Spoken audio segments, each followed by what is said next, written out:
Hello.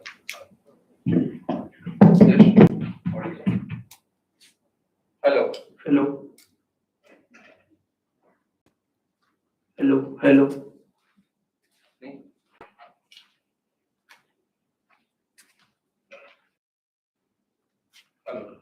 Hello.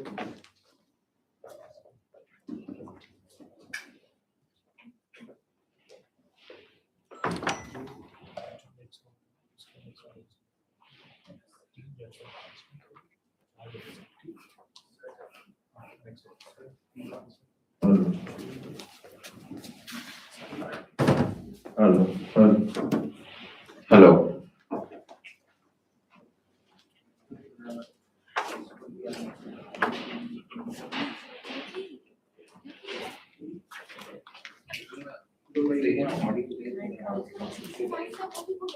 Delegate.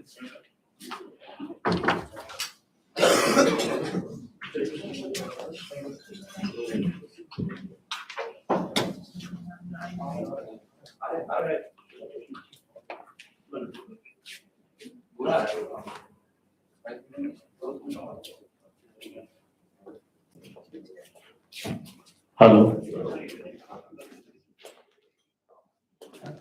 नहीं वो नहीं आ रहा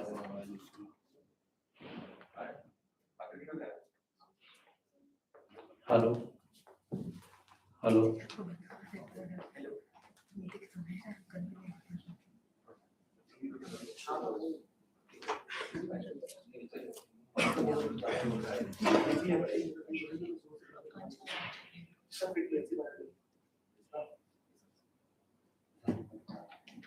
एक minute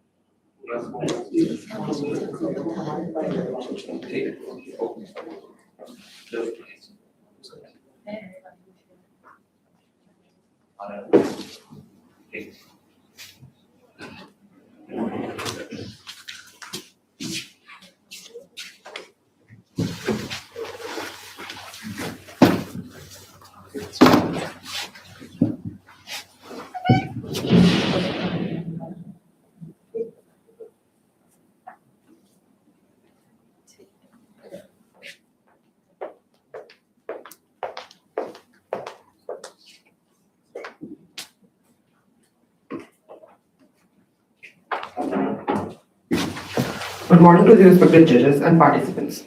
I warmly welcome you all to the fourth CNLU National Crime Counseling Competition in the final rounds, organized under the aegis of Vidhikta 4.0 by the Chanakya Center for Alternate Dispute Resolution (CCADR) and the Legal Aid Cell (CNLU). I am Mukul Mehta, your courtroom master for this round, and I will be keeping track of the time throughout the session. The total time for this session of this round is 60 minutes, which will include a consultation period and with the client and the post-consultation period without the client.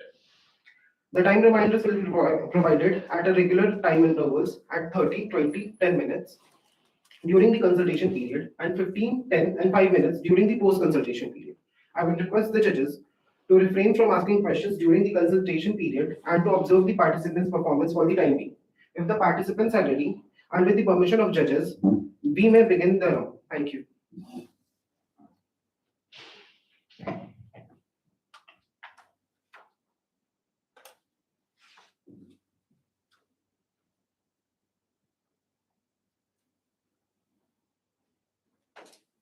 Morning, ma'am. I hope your travel to the session here was comfortable and I hope the stay with partners was comfortable so far. If there's any talks you're facing with the family that's going very coveted time for us. So, ma'am, I know that is by family by order. Counseling session. I know whether Mr. Aslam and I both have been very parched. If you're comfortable, please start the session. Yeah, sure. Thank you. So, ma'am, my name is Hamza Ali Mazari, and with me is my colleague, Mr. Chaudhary Aslam. And we represent Bihari law, which is a law firm that primarily deals with commercial disputes, which include lease agreements, and we also deal in arbitration matters as well. Before we begin, we'd like to assure you, since this is your first consultation with our law firm, the first session is always free for your client. And everything you share with us will also remain strictly confidential between you, Mr. Aslam, and I. So please feel free to open up and share anything you might with the CNLU legal aid there. We also understand that your situation itself is very precarious one, and there's multiple financial concerns and these agreements and control over your property. So we'll try to guide you in a way that protects both your property interests and your legal rights. So before we begin with the actual counseling session, we'd like to familiarize you with the legal documents. The first of which is the NDA. Now, even though under Indian law, this counseling session is protected, what that means is that nothing you say here can be used against you in court of law, and nothing that you say here can be disclosed by us in capacity, unless you mention some head to criminal activity, which I doubt so. However, for your assurance and his assurance, we prepared this NDA, also known as a non-disclosure agreement. What this means is that it formalizes the confidentiality and provides you with an extra layer of assurance. As you can see, it is already been signed by both myself and Mr. Officer, and you may sign this if you feel with it. The second document I have is the balance. Now, if by the end of this counseling session, we believe that we are confident enough to handle your case, and you wish to retain us with your attorney forward to kind of get out information on this is a valid matter that you assign either by the end of the session or at your own discretion, and you may read it to a separate Mr. Rahman again. And both those are that we try to brief overview facts from your perspective. We will receive the brief overview from the legal aid side of the CNLU department. However, we'd love to get from your end what your concerns are, what issues that you may have, what is it? Thank you for having me. I am Ujjwal D'Souza. I have been in a solid obviously already. Actually, I have a commercial property in Brookhaven City. Basically, it's or a farming place. Like all the commercial persons basically farm their products or are there. It's a commercial space where basically the flagship stores are open, like of the most of the brands. So I have a property there of around 12,000 square feet, and I have been in a contract with Mugu Private Limited company, where I have been in a lease agreement and with a rental agreement also with them.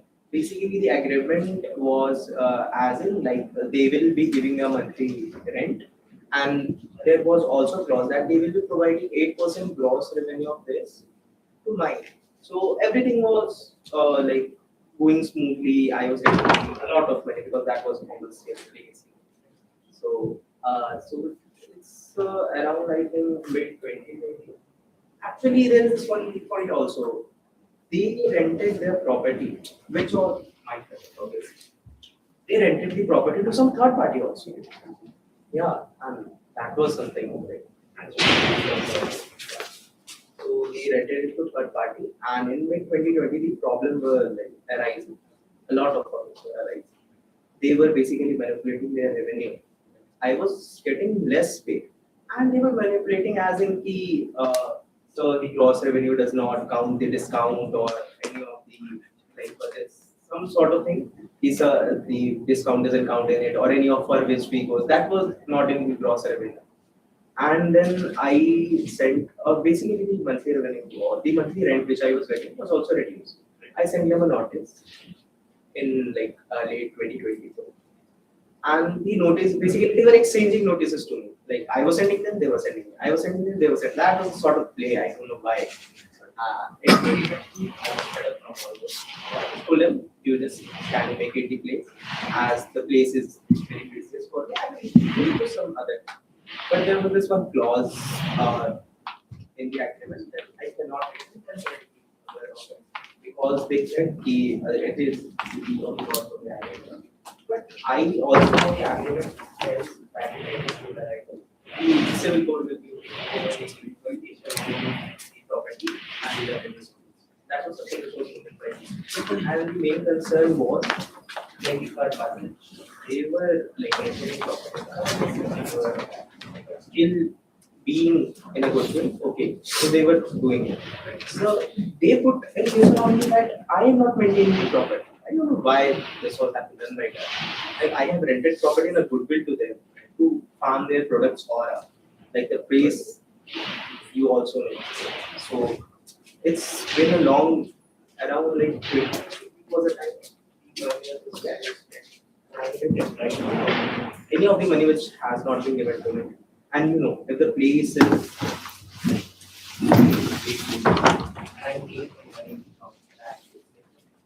the investment which I have been doing there, like if you guys would have been buying a property like,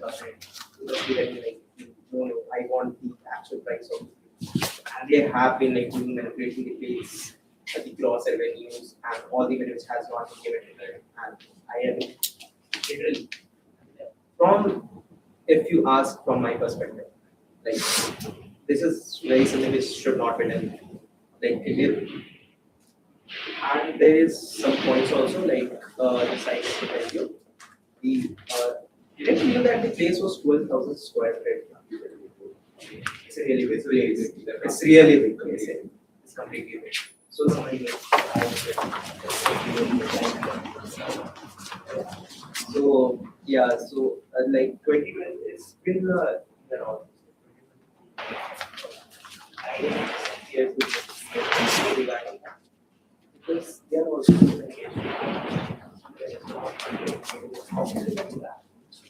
it's fine. I don't know. When you putting allegation on that, I don't I also know that they have invested speakers money to furnishing and all that to set up their store. Like they rented property, they will open a flagship store, so they will only invest the. Why would I invest in your store? Yeah. So, but still, I have many like property in various places, but this is something like I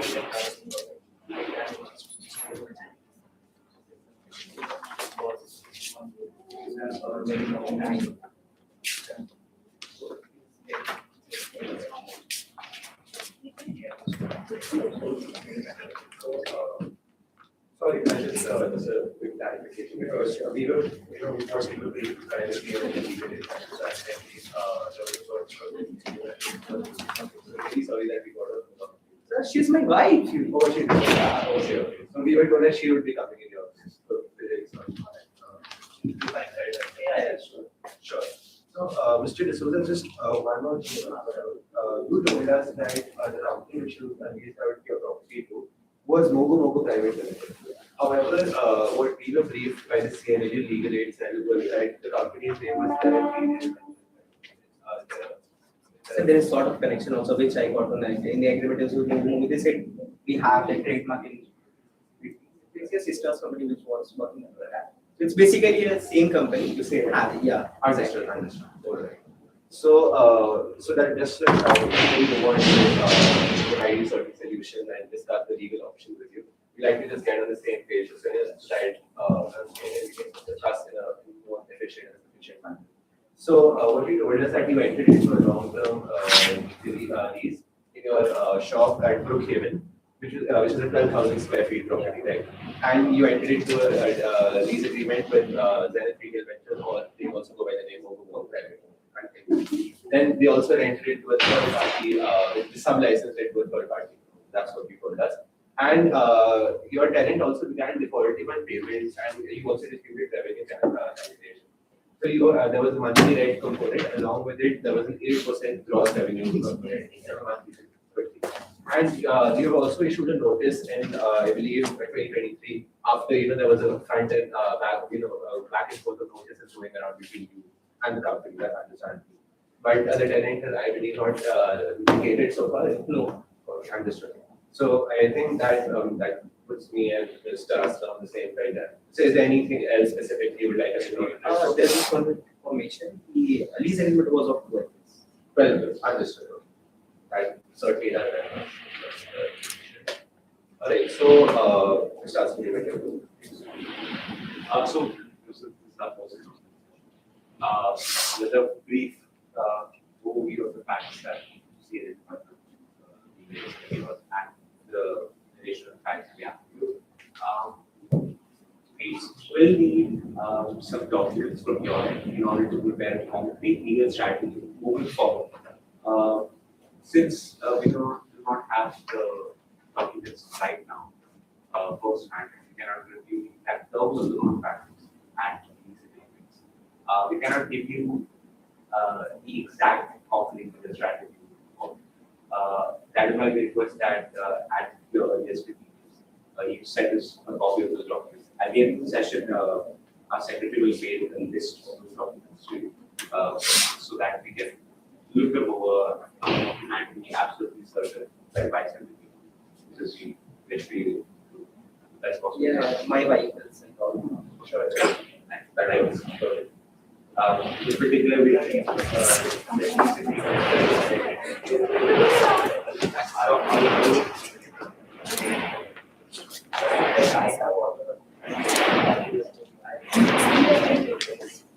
so once you get the list, you may get back to us at your own time.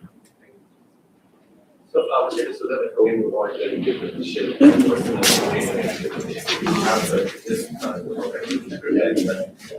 hope you understand we can give you better advice. I would. So, Mr. D'Souza, there are specific laws in the lease agreement because we do not have a look at the lease agreement for the first session.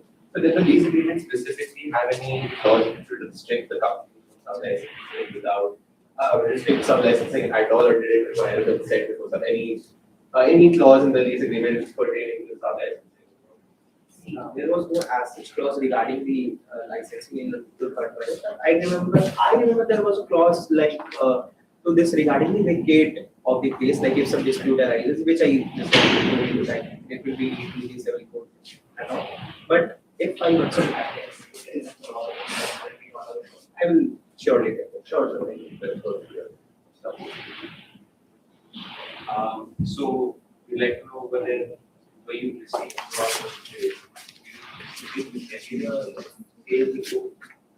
you can have access to the financial data of the that there was all day. See, as I told you, 1 year was going very. And I think after 1 year they became very greedy. And the money changes people's minds. Definitely, I agree. So, do you have what companies were you getting financial record? No, they were just sending me a bill like this is all and this is the money which we are getting, this is our revenue. And that's why I got to know that they are manipulating the revenue. Because the place is there are multiple brands and I know what are they selling and how much they're selling and what they are getting.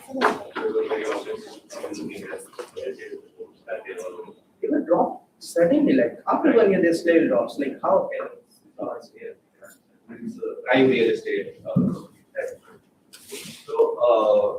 Mr. D'Souza, I have a question for you.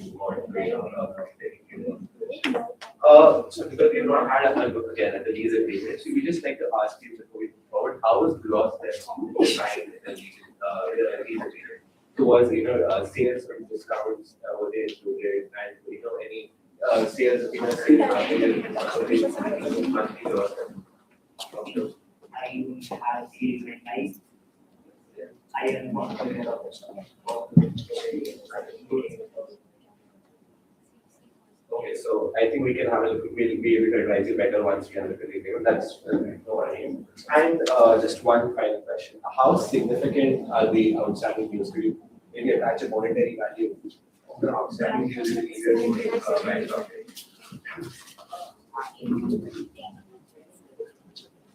How was that outstanding dues? How was the company you believe has defaulted on and the amount which is not?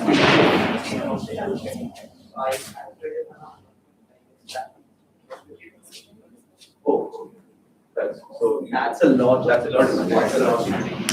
So 150 to 180 crores. Okay, that is a huge amount, I think, which you are. I just told you the place, park, I think, you certainly missing out on a very large amount of money, so I think you should be able to advise, in a better manner. So, based on whatever you've told us now that we're on the same page, now that we've, asked you certain details, Mr. D'Souza, we see 5 key issues, in current, problem here.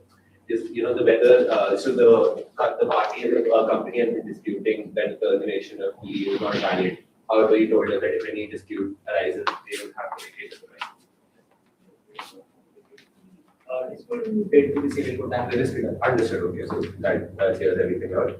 So, so if any dispute arises, your dispute will be referred to the civil code. Understood. And secondly, whether your right to recover possession of the premises because they've not been paying their rent properly and, they've not been in accordance with the lease agreement. That would have gathered from whatever you told me. 30 is whether what is the current enforceability, I would say, of the revenue sharing clause, because they dispute that, certain discounted sales should not be included in the gross revenue. However, we would put forward that they should be included. So that is one thing. That is one major dispute I see here. Then certainly, then the second last thing would be, what are the current implications of, unauthorized sub-licensure which is happening to a third party, and how that affects your legal rights and how that affects, your legal case going forward.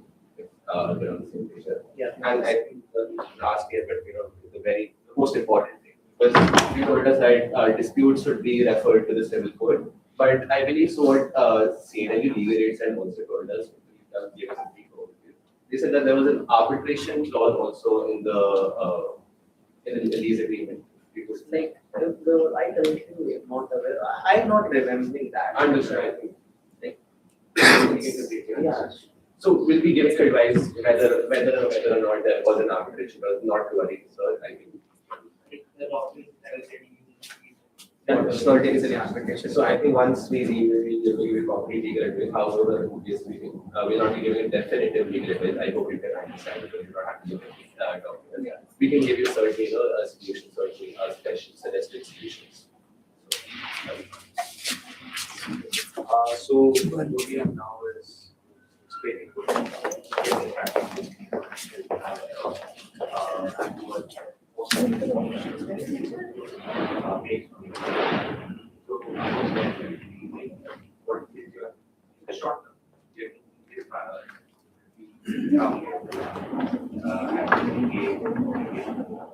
all would it be, of course, there's the outstanding amount, and there is any damages that we See, like, if they repay the amount which I paid, I would be more than happy. And if they continue to like give them proper form, not manipulate properly, like rent, and the third participated, that clearly is from not.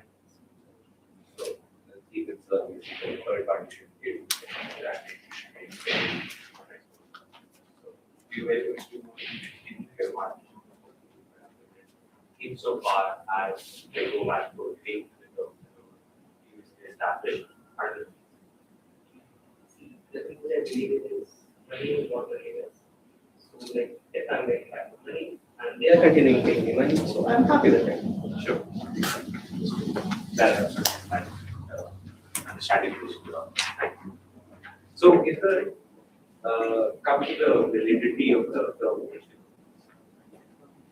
So if the tenant had failed to pay the dues and violated the terms, as you mentioned, the sub-license that was the time for partner development on it, and that happened without their consent, then you are generally entitled to terminate these, as you do. And provided the notice requirements in the agreement happen, you are entirely valid. So from what you told us, your termination is there to be justified, or subject to loss, you will do wrong. But we would need to verify the exact compliance. However, prima facie appears to be okay. Now, there's a matter of the rights to possession, as well as the revenue sharing that I think Hamza can demonstrate. What Mr. D'Souza, what he gathered is that, you have your primary concern also goes on to the possession, the rightful repossession of a property. If the company is not giving you your rightful due, then obviously why should you not have the property? I think that's a very justifiable concern. So even after the termination of the lease agreement, the occupant or the tenant cannot keep on, occupying the premises of the property without any legal justification, without any justification they have. However, what we would like to advise is that eviction must be carried out through a thorough legal process, the duly laid down, legal process which exists currently, which is that, we cannot take possession by force. We must inform the correct authorities, the appropriate authorities, and then, we must give them a 15-day notice. And then, actually, if they still not evict, I think what the next question. I would say. So, Mr. Sudha, the third problem you guys as a revenue sharing dispute, and it concerned because your property is located in a very prime real estate property is located in a very, lot of footfall and a lot of shops, so it's a great property. So the dispute here is regarding, what gross revenue you believe revenue gained from, during discounts, from sale of products during discounts. However, what we've received information that the company is disputing the term gross revenue, and they believe that, these products which have been sold during discounted period, when sales are going on, they should not be included in the monthly gross revenue, which 8% you will be paid on a monthly basis. So that is the dispute. So the key question here is whether discounts or returns were meant to be included or excluded from this, term gross revenue. So that, we could better explain to you once we have a look at the lease agreement, which would obviously be at your convenience whenever your bank will send it to us. So that would be perfectly fine.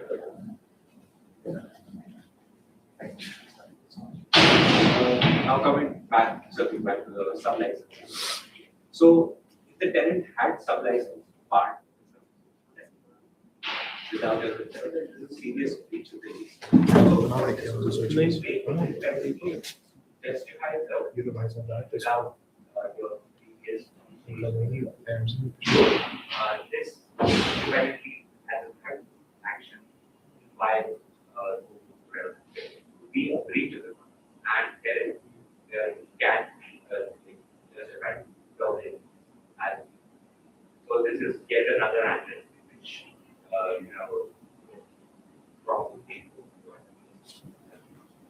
So what this does, it strengthens your position significantly, and especially if the consent was required under the agreement explicitly states that they could not sub-license any third party service.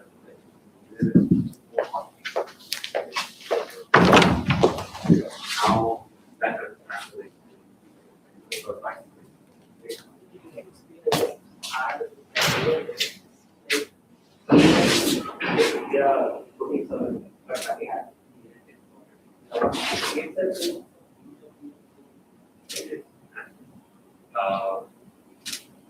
absolutely correct. So,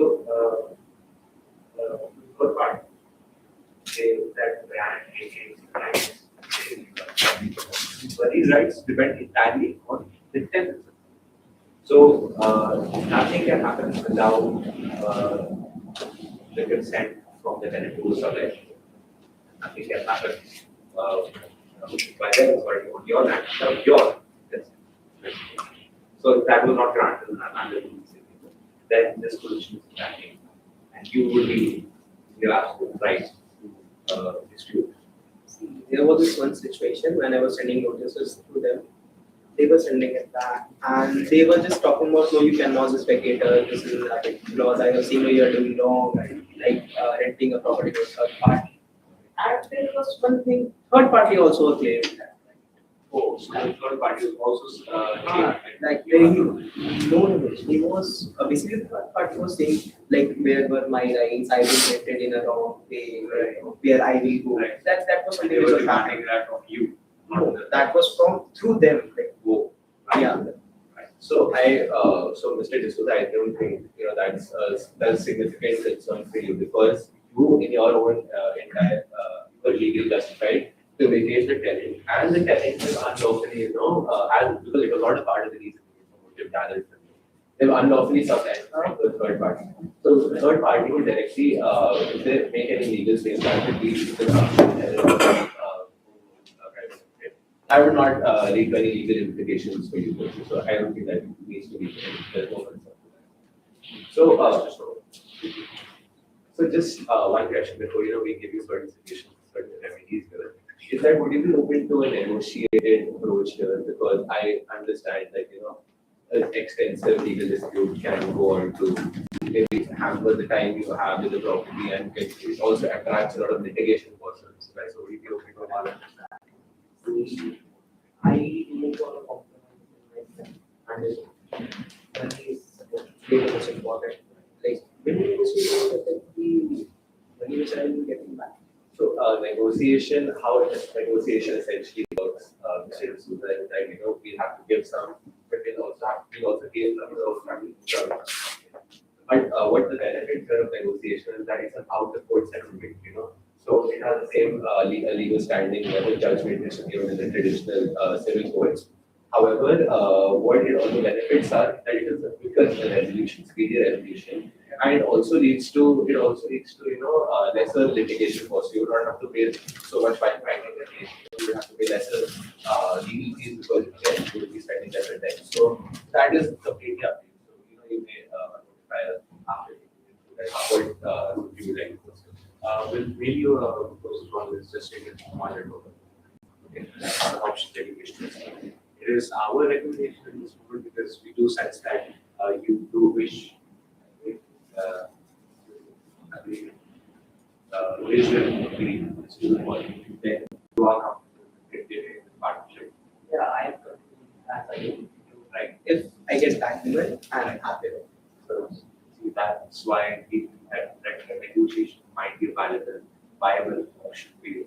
As long as Hamza laid out the pros of negotiation, we have to spend less on legal fees.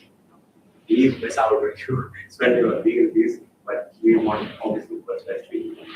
So that is an option. It's faster as and overall, we think that if you don't wish to drag this matter out, then it is a viable option. It's going again, we'll send you a list so you can apply. So I think Hamza can elaborate more on the nature of the civil suit and the matters pertaining to that. So that comes. Thank you. That's quite well. The argument translate for us. Quite well for us. So the first remedy here, what I think the primary remedy we should see is that we can file a civil suit in the courts that to essentially what we would be seeking in that civil suit is that to and the eviction of the tenant because they've not been paying their monthly dues properly. There are certain disputes regarding the gross revenue as well. And thirdly, we would also be seeking any extra damages we would say any extra damages, any extra money which will be compensated because they have not paid you their dues and they've unauthorized possession of the property. So that essentially what essentially that can do is that also we can because you told us that you don't mind continuing your relationship if your dues are paid. That can also work in our favor as an arm twisting technique. If there are also they would not like any negative PR, they would not like any negative they would not like any damage to their reputation. So I think if we file a civil suit, so that could also lead to an arm twisting technique.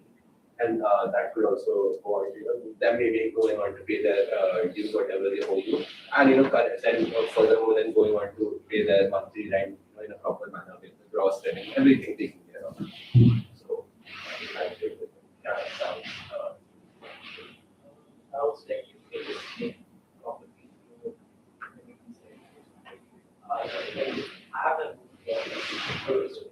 So that was I'll explain the different but before we move on to the other, do you understand the event planning for the sales? Yeah. It's basically people posting them on the legal Because they have a lot to lose. Yeah. You said that they invested 3 crores. Yeah, in this property, right? So, and as you mentioned, It was the investment by me, right? And how is it going to be that? certainly be clear below it. If they take you after you, they lose out of this property, your property. They tend to lose out of primary. I have not CNLU, But I just want to. So, I think we go on to explain interim relief. Sure. So, what we can do in the short term, is we can seek interim relief in the form of injunction from the court. What this would do is restrain the further survey. So you can get that third party out. Problem. You can also prevent the misuse of the property. If that we can repeat that in misuse of your property by some licensing, you can then that will be right. You will secure the payments to your account. So what is needed connect the balance payments. The not party so all these property any either there is no property so there's what injunction and this is the short term wide. The next bit would be, of course, you said that you are entirely familiar with the process and the next there. But I think let's be safe. Let's cover our ground. Observation. So Mr. D'Souza, you told us that there is a provision which if there is certain disputes, they can be filed to the civil court. However, what we received from the CNLU regulates that here is that there is also an arbitration CNLUs are looking at. So we are going to advise you on both whether or not there is an arbitration clause in the agreement. So since your agreement, if it does go on to contain an arbitration clause, then disputes relating to financial issues or like revenue sharing, what is it? Essentially, does the revenue, gross revenue entail? Does it entail the sales gain from discounts and such? So such matters can be referred to an arbitration proceedings, particularly the financial disputes, the dues and everything else. However, for possession, repossession of the property and evicting a third party, which is obviously unlawfully gained possession of the property, what we can do is that we can go to the civil court, file a civil suit, gain possession of the property because it is a prime real estate property. We're losing out a lot of money right now sitting in this client counseling session as well. So we are completely follow this multi-layered approach here. So that's okay. So we can split the strategy. Go to the court, the civil court session, and at the same time parallelly start arbitration. The injunction, the injunction would also goes out to work in right? If we ask for it, whatever the injunction is granted, so then it's retail vendor or private will not be able to function as a company anymore in that particular shop. So they will not be able to make any sales. There will be there will be a lot of sense of urgency from their end to pay you their dues. So I think what we're presenting would certainly certainly compel them to pay your dues money because 150 to 180 crores is quite a huge amount of money. So I think we definitely can help you in this matter. So what do you can also do? Your plan, your financial. You can also gain plan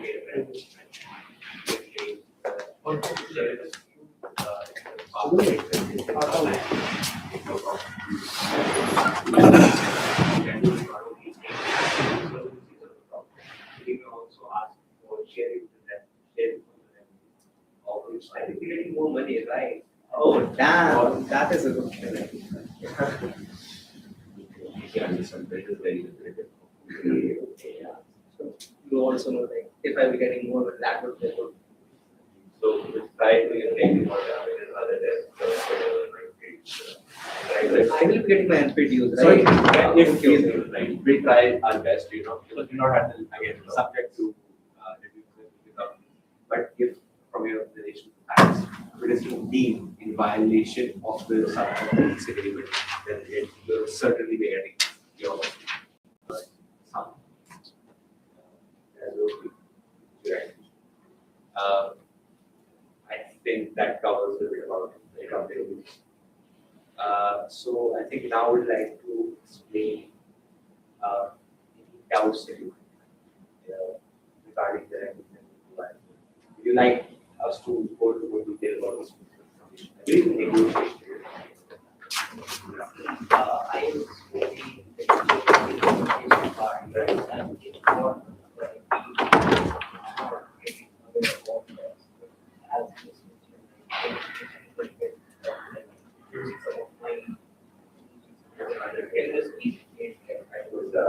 You'll benefit because you've dealt with a lot of negotiation. Right, so it's quite a flourishing field in India now. So what is negotiation? I'll explain the process. What it does is will invite the political party to, right, to come to the negotiating table and basically discuss and have discussion over what they're going to settle. Now, of course, with the election and all the measures that they would be more or less compelled to come to the negotiation table so that you can have a discussion. You discuss the lease agreement, what the terms of contract has, what has changed, what they have not followed through with. And I think that's a huge, would be open to direct information challenge with the opposite party, not just this back and forth of sending notices to each other that we are experiencing frustrated. You also have the line of communication. You can discuss what your top priority is your financial interest. And you will come to a negotiated outcome. So we need questions.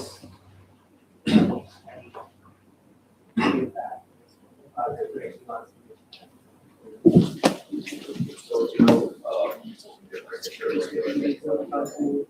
like really improve all the remedies and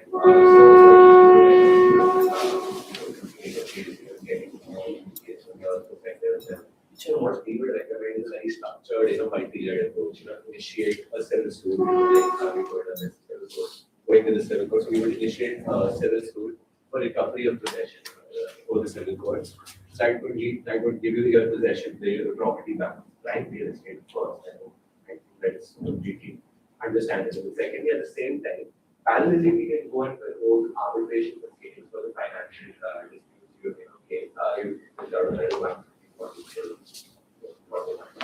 So, financial deals, the gross revenue can be disputed about gross revenue.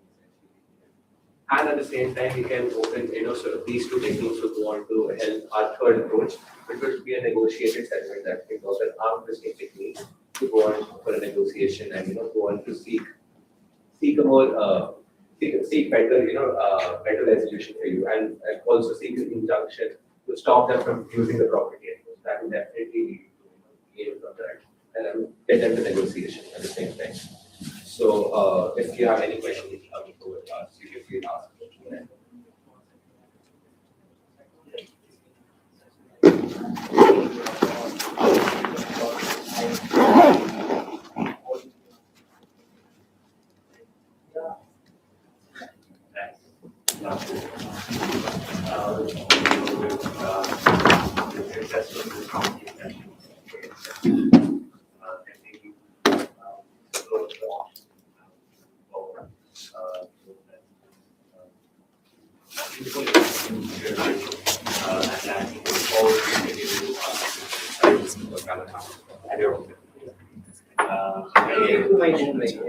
Okay, so Mr. D'Souza, our secretary, Mr. Vidhikta, will be sending you the fee structure, the tiered fee structure.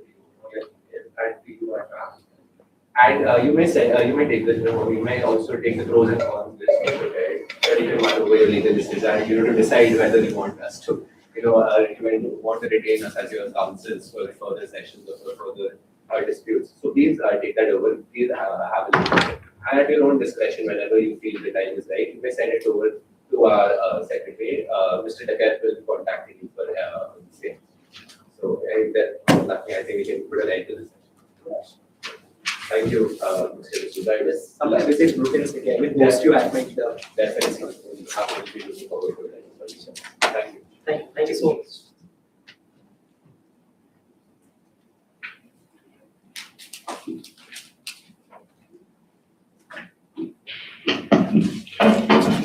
Now client can leave the room and the 20 minutes post consultation session starts now, and if judges have any questions, they can ask from the participants. How would you, so how would you like us to start? Would you like us to discuss about it and you would ask questions? To discuss, we can have one final.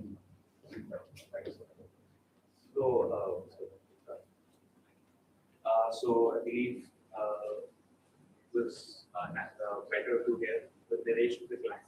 I believe that the client, we were sure that previous companies were sharing around details that were not mentioned in the beginning of the CNLU.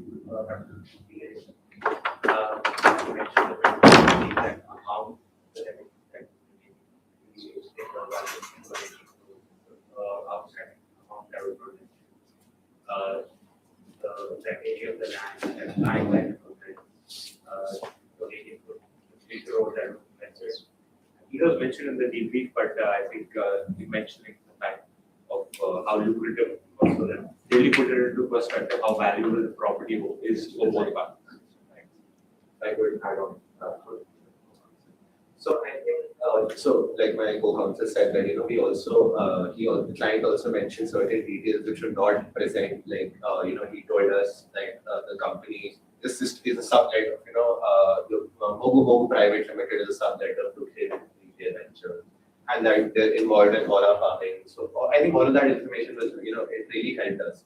And then when we asked about, what gross revenue entails in the contract and the lease agreement, and what everything, what is, so he said that he's not very clear, Mr. D'Souza is not very clear, they'll be sharing the documents. At the same time, I think because we did not have a proper look at the documents as well, we made it very clear that we will not definitely we would definitely need the lease agreement, what the clauses of the lease agreement are, then only we can provide a concrete, real world suggestion before moving on.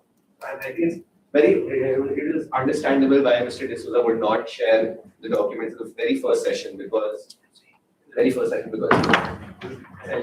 trust building and a bonding session for them to gain trust in us and all of that.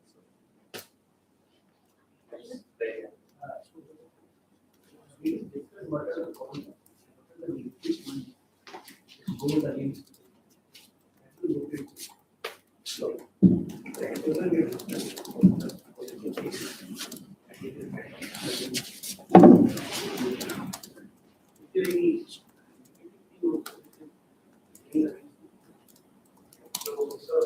As of the provided was violent.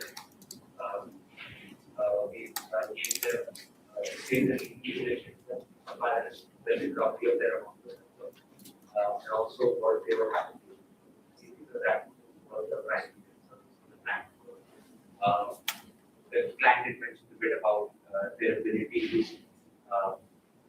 terminate the agreement, how viable that was, what their impact strategy was. And we explained that by to them with, of course, caveats that you would have to go in the documents. So, Like say they need unpaid areas of rent. right. And if they would be paid the rent, they would be okay with the rent agreement, they would be continuing with their tenancy. So at the same time, if we are filing eviction suit, and he paid his rent, he was then Right. So that is why we proposed the bit about negotiated home, which towards the end, we explained that to the client, and the client was quite interested in getting that new option. That is why we did negotiation was our one of our primary recommendations. So if I could just add on, so sir, what we essentially meant by, because like the client, you referred quite well, like the client gets their unpaid dues, their unpaid arrears, then they would be okay to continue the partnership. So at the very beginning, when we were providing the legal solutions, suggested legal solutions, we essentially told them that, we'll be filing a civil suit in the civil courts.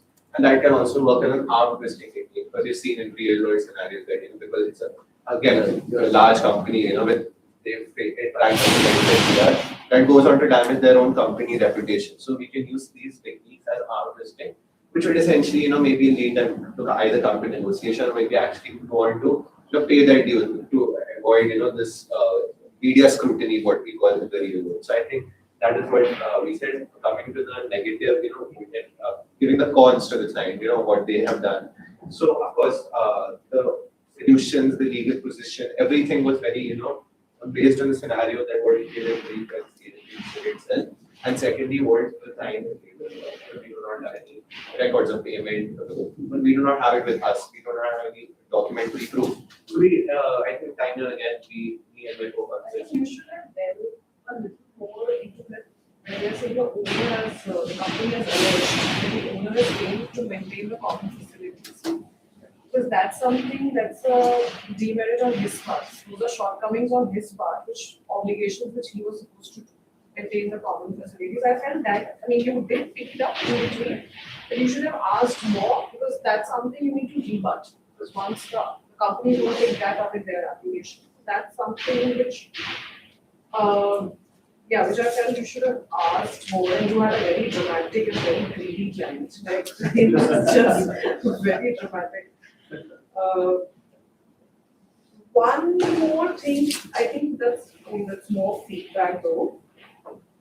In the end, when you were summarizing your strategy, how you will go on, you literally invoked all three at the same time, saying that we are also going to file a civil suit for eviction, we are also going to go for arbitration for recovery, we are also going to start negotiation. I think the point blank question given the client was so deficit on facts, like they rarely were disclosing anything. I think the point blank question should have been what is your first priority? You want to, I mean, I think he kept on harping on the fact that he wants money, that's his Privacy. So you should have directed it slightly more towards gauging that the client is like more inclined towards revenue than possession. And when you say, even if going by your strategy, you should have some place which I think I didn't catch anywhere. That these are one of the main costs, very high on the cost, right? Even that you will initiate 3 proceedings and you will also participate in negotiations, you will also go for arbitration and civil. How will you play? What if you get an order which can have an impact on the arbitration? So that, that's more feedback. But otherwise, let everyone ask questions. The right of the third party, did you discuss that? I think it ought to have been discussed. What was the right of the third party vis-a-vis the principal investor? Who is the principal investor? Did he raise any objection in his notices or in the about the third party litigation, sublease? We did not object to sublease that amounts to his admission of that fact and his consent if he doesn't. So he had to how he maybe I think that he would be any review of. Okay. So that kind of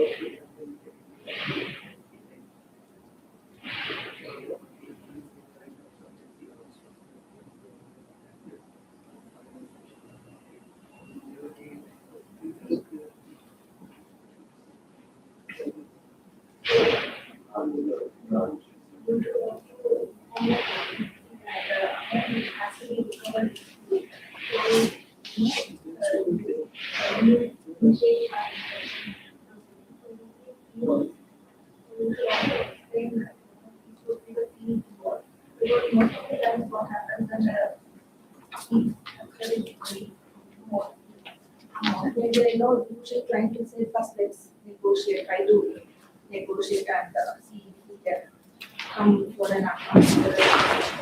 And I don't see like how you are gonna find out the cost that what how do you find out? What do you find out?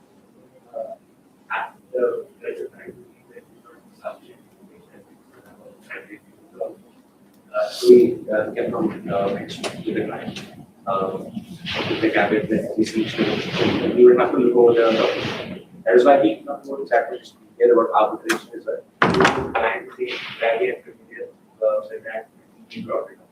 That was there were a lot of banks, they were not familiar whether that was altogether. So we would have had to get the time. So we look at That you've done very well. I mean, I could see most places you were able to get them ready to see the documents. So that was a very good point of the lawyer.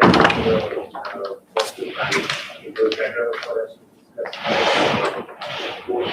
which the client will go to media, the application clause or something, the client going to register. So we that Arbitration, part of the agreement, for commercial transactions. So, what is the arbitration thing? Is it an optional or mandatory? So, like, I put it forward, that, there was, the briefing told us that, there is an arbitration clause in the agreement. So one of the parties could refer, the dispute to arbitration if they feel, that the agreement has been violated or whatsoever. But the briefing also says that, civil dispute can be referred to the, in the form of. Can be referred to civil litigation, but apart from that dispute, what is the status of arbitration? Are the parties bound to go to arbitration? So, certainly, sir. So, if there is an arbitration clause in the lease agreement, the parties will, one party can make the other party, let's say, bound in one sense to, refer the dispute to arbitration. However, like we advise the client that, certainly we can initiate arbitration proceedings, but with only because arbitration proceedings may not, give us a timely. Because your opponent is a company, they have their own legal counsel. They would invoke arbitration, maybe, for those commercial disputes. So, did you advise your client that it would be mandatory if they invoke arbitration? You have to go to arbitration for that particular option we have. But to go to arbitration. So, I think I'll answer this question as well, along with Matt's question that why were there so many approaches in the sector. So arbitration we did propose. We also gave a very nuanced approach that, for repossession, because it's primary real estate property and all of that. So your primary concern, the client also did say the primary concern is repossession, as well as, a lot of money, like you said, the client was recovery of the unpaid dues. So that is why, so we gave a very nuanced approach that, for the repossession of the property, we can approach the civil court and file a civil suit for repossession, and these, we have a very strong claim that, they've not paid their dues, they're not fully compliant with the lease agreement and all of that. We can definitely do that. At the same time, it means, as was stated, that, we can also initiate arbitration proceedings to recover these financial dues, along with to dispute the gross revenue component, because the client himself was not very sure what the gross revenue component included, because the problem also tells us that the company has made a defense that, sales from discounted times, or, when discounts are going on, should not be included in the gross revenue. That's why we said that, we should refer this particularly when it comes to financial disputes. We ourselves before can initiate proceedings, arbitration proceedings against the company as well. Coming to ma'am's question as to why we proposed so many approaches. Ma'am, the only reason, so we gave a lot of remedies and pros and cons and all of that. But in the end, we also said that, we can use the civil suit, the injunction, all of this, and arbitration as well, and more of an arm twisting technique, because the client is was very time bound. We can say time bound in the sense to, get possession of the property and get money. So we essentially, what we propose is that we can use these two techniques to, get them to the table and get them to the table, and, they would definitely be competitive with the company. They would not like negative PR and it would attract negative media. What areas of law do you believe that deals with that company? What laws would you be invoking in order to get this problem? Yeah, so the Transfer of Property Act, Transfer of Property Act particularly, along with the going to arbitration, that in case that happens, that would be a Reconciliation Act, 1996. I think that's primarily the two laws. The Transfer of Property Act is the major one. Indian Contract Act could deal this. Indian Contract Act could, I think, particularly deal with the sublessees rights and all. Sublessees right is that in section 108 D, circular J of transfer of property. The whole section, clause B deals with the right of the sublessee was BJ 108. And what if you fail? What if you fail? What would be the status of the third party?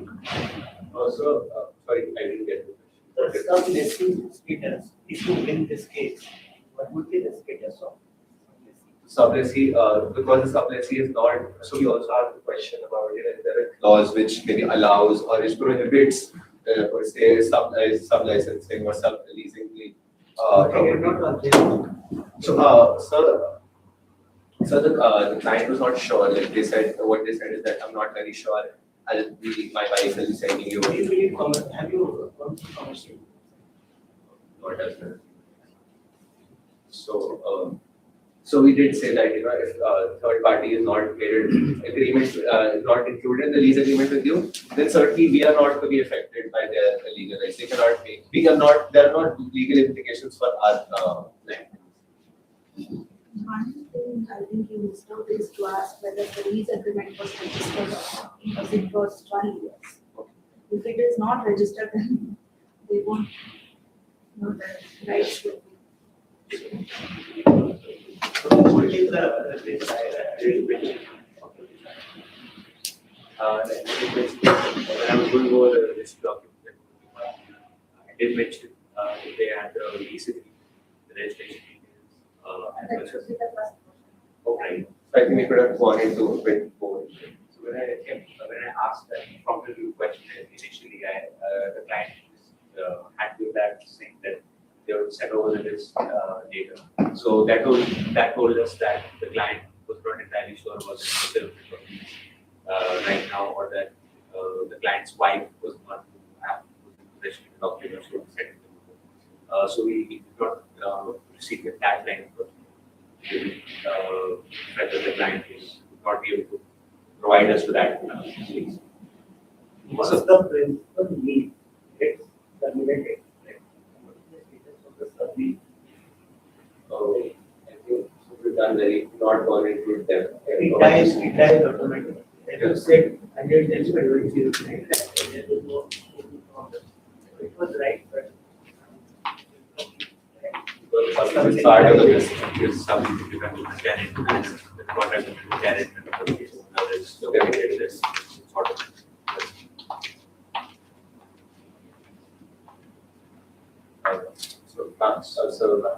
There are questions, we have permission to proceed. You did very well. I mean, that's one, from the beginning, the entire mannerism of, asking them for water, about the weather, this, that. Those are very, very little mannerisms, but they say they take you a long way.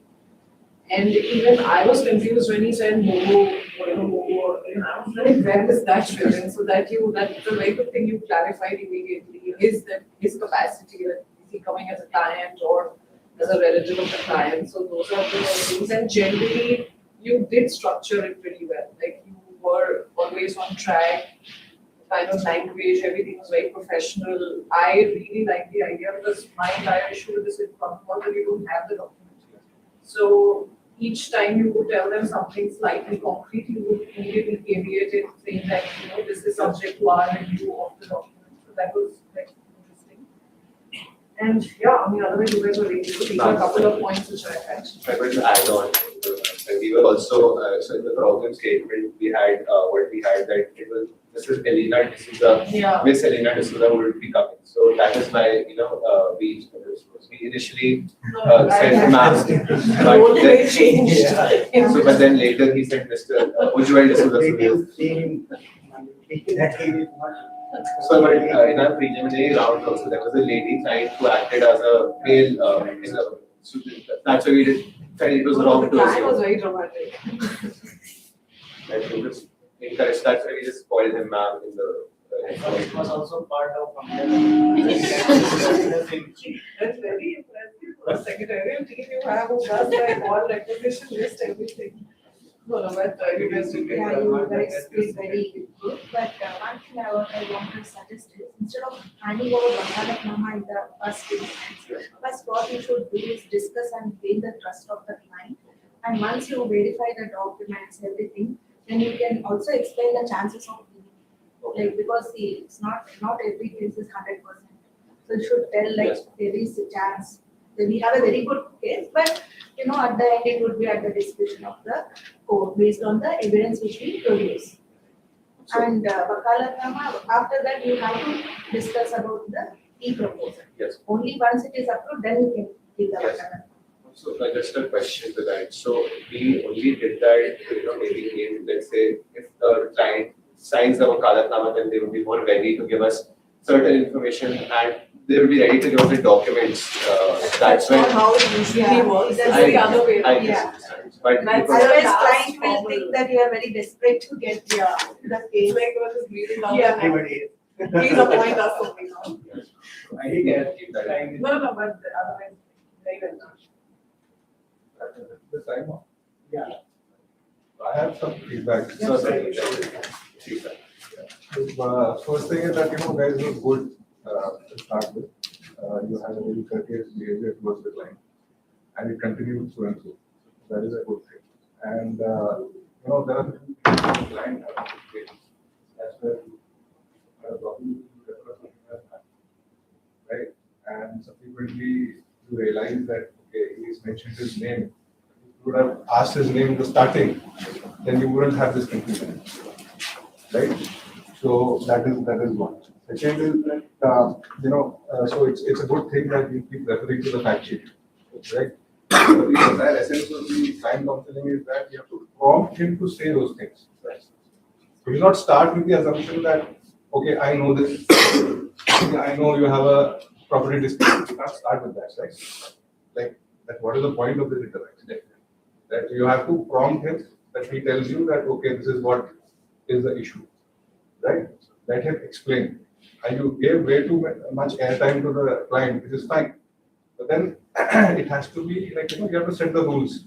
Like initially when the client comes, you have to set up a certain rules. Like for example, you say that it is going to be an interactional session. Rather than like him taking 5-10 minutes to explain and then, you coming in and asking certain things. You can ask questions there and there also, right?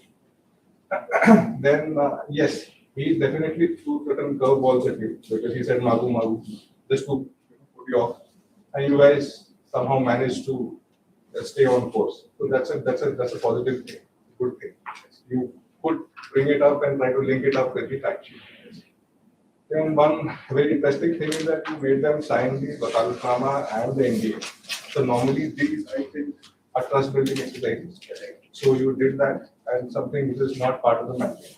So these are something which you thought of, it's your own innovation. Then, so whenever the client speaks, you have to make sure that you are taking down notes.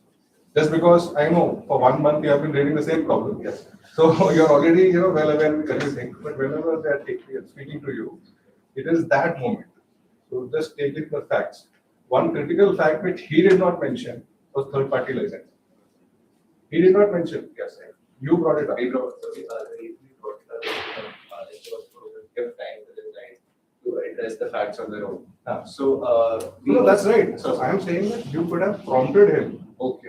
To, instead of correcting him, that what about third-party license, you would have prompted him in the form of a question. Is there any? What is the status of the property? Because he kept on mentioning how super the property is. But the basic thing is whether it's a 12-year agreement. Yes. Tenure is important, right? Is it a simplified lease agreement? That's what we should have. It is a lease agreement and revenue sharing agreement. Yes. Is it a simplicity lease agreement? No. So these are the things which you have to ask. Like he has already considered so many things to get into a 12-year equation with someone. He must have thought many things, right? Yes. Try to understand that from the client. It might go slightly beyond the brief, but you will get to know that what exactly is his state of mind. Then, so one thing is that you discuss strategy with him. The strategy, there are two, three laws involved beyond this. I'm not getting into the legality of it. But when there are 2-3 options, the client needs to understand which option are Or is there, all the options have to go in parallel, in tandem? And like ma'am mentioned, fee structure. Like you are saying legal cost is a concern, right? It is not that he only gets his money. There's a cost to be paid. And if you go to the court, there's a court fee also to be paid. Right? So you have to appraise the client of these kinds of sensitivities. Right? And if you are trying to explore a negotiated approach, then you have to tell what is the end goal of the negotiated approach. You have to again go back to the court, or it is a way to finish your dispute. Right? What is the significance of that settlement? That's something which you have to make him understand. Then, yeah.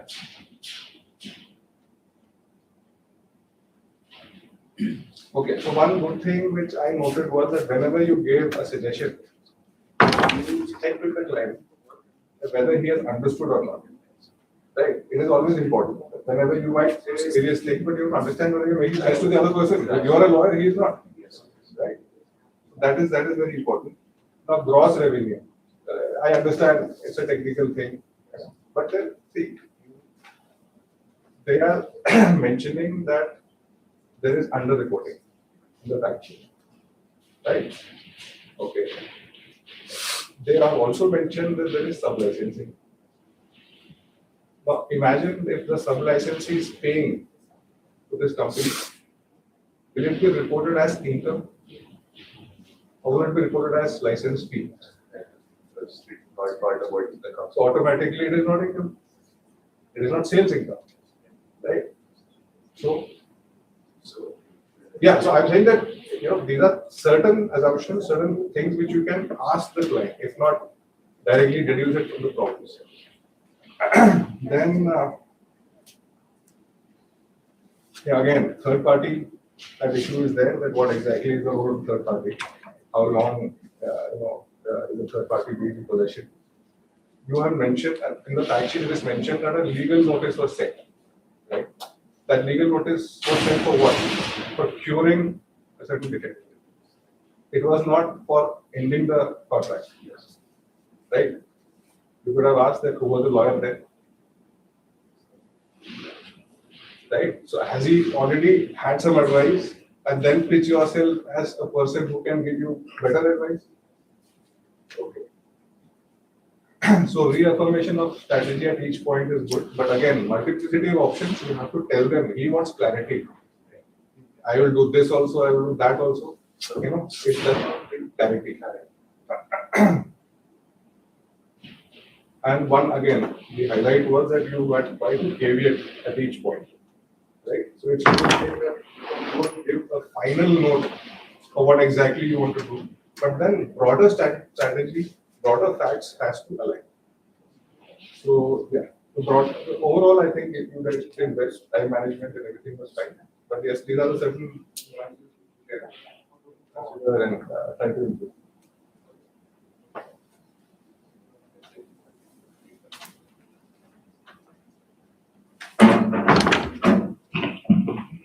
So with this, we come to the conclusion of the round.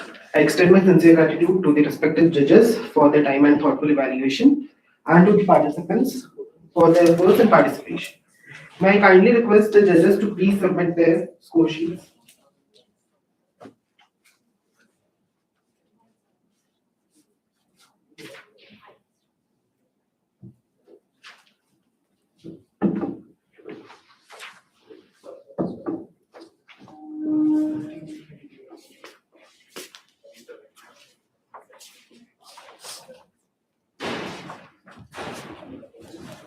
It's locked, so just open it from there.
पूरे mark मिलेंगे।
Good afternoon.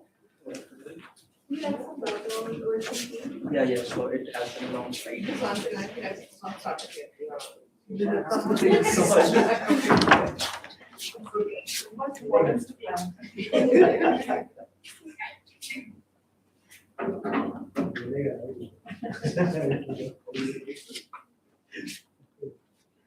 Good morning to the respected judges and participants. I warmly welcome you all to the final round of the 4th CNLU National Client Counseling Competition organized under the Aegis of Vidhikta 4.0 by the Chanakya Center for Alternate Dispute Resolution CCADR and the Legal Excel CNLU. I am Mughal Mehta, your courtroom master for this round, and I will be keeping track of the time throughout the session. The total time for this round is 60 minutes, which will include a consultation period with the client followed by a post-consultation period without the client. The reminders will be provided at regular intervals at 30, 20, 10, and 5 minutes during the consultation period, and 15, 10, and 5 minutes during the post-consultation period. I would request the judges to refrain from asking questions during the consultation period and to observe the participants' performance for the time being. If the participants are ready, and with the permission of judges, we may begin the round. Thank you.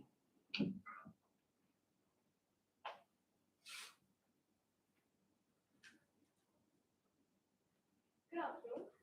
So we like some water or perhaps something. Yeah, sure, it has. How are you feeling? Not active. Still active.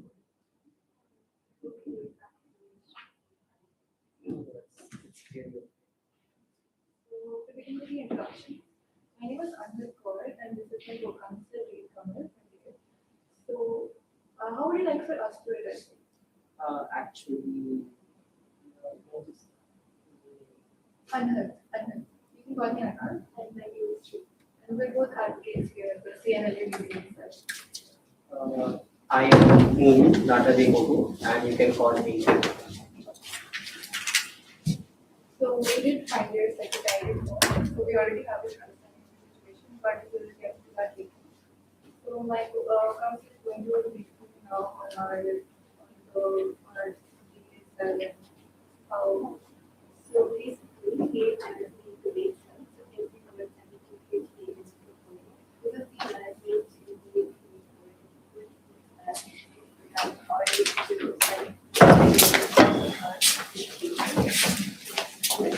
we will have to be moving on,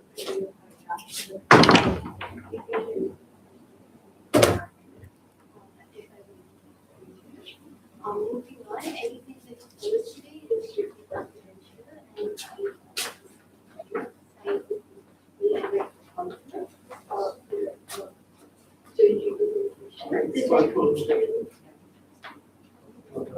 You want to use the microphone? Hello. So anything? So anything that you do say to us will only stay between us three in the room, but unless it is needed for some good reason, by which it means with your explicit consent. This agreement is between me and my co-counsel, so you're free to use your information to any of your efforts to require. And also to ensure the direction of conflict of interest, I will let you answer the question. So, have you previously consulted with any other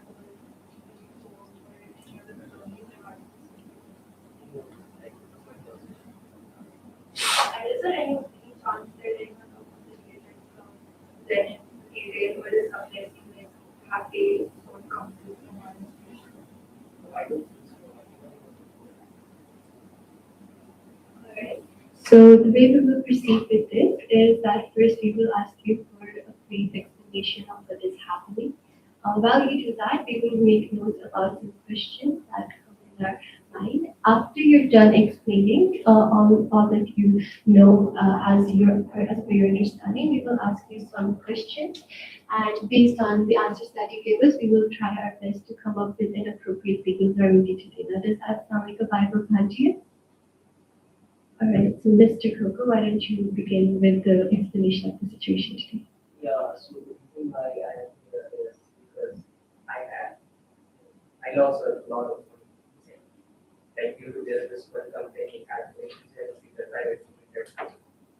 Actually, I rented land to them, which is in like Gurgaon. You know the place, like it's really. I can't tell you how much money I've invested in that land because it is in Gurgaon.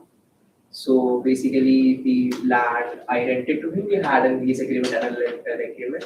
12,000 square feet land I rented to the company, and basically we had a rent agreement in which they had to pay me a monthly rent, and there was this one clause also that they will pay me 8% of the gross revenue, which was mentioned in the agreement as said. But what happened that this is all about like in mid 2020s. Like for a year, everything went very smoothly. I was getting money and like, everything was going very smoothly.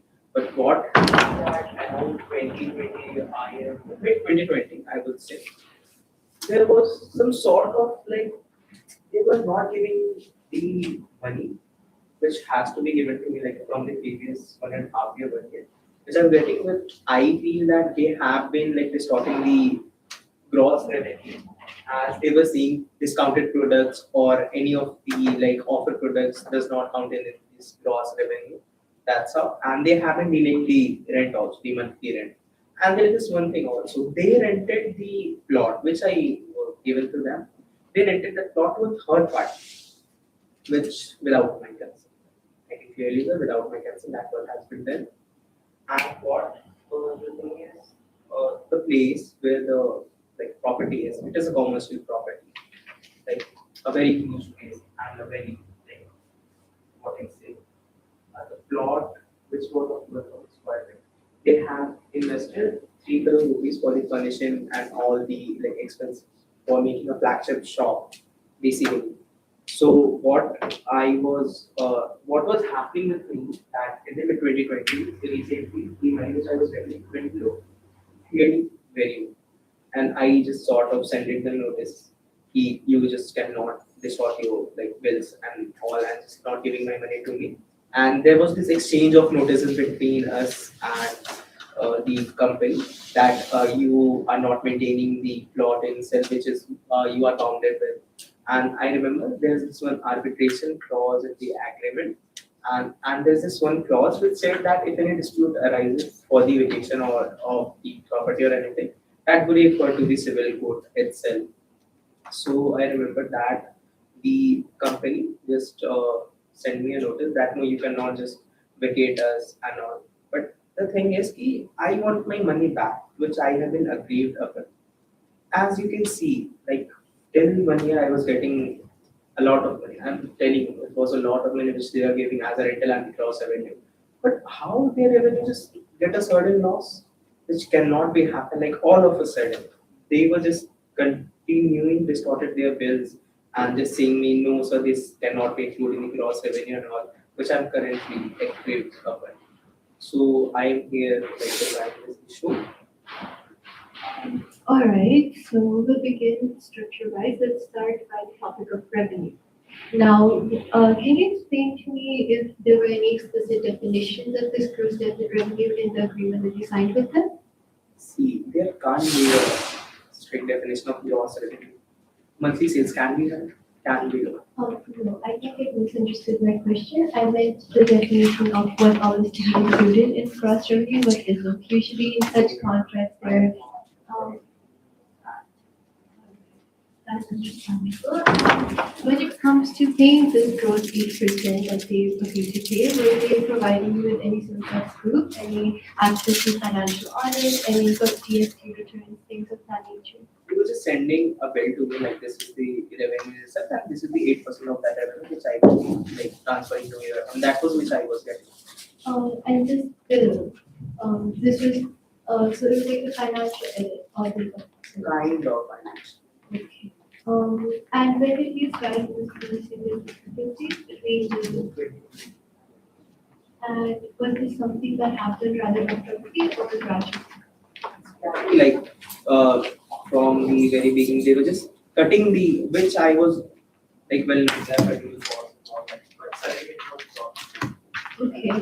So and after you noticed that they dropped, did you was that when you sent out a notice to them? Or did you continue receiving the payments after? I said Okay, and could you tell me more about what is notice in field for all of the defaults that have been made by the listed, so their, revenue suddenly going so low, but that listed the unauthorized sublet that they give to this third party with all of that listed in this. And did this notice specify anything about eviction? at first no, there was no eviction. Just the exchange of like 5 to 6 notices. At the end, I mentioned the eviction. Like if you can just evict the place and give me my place back.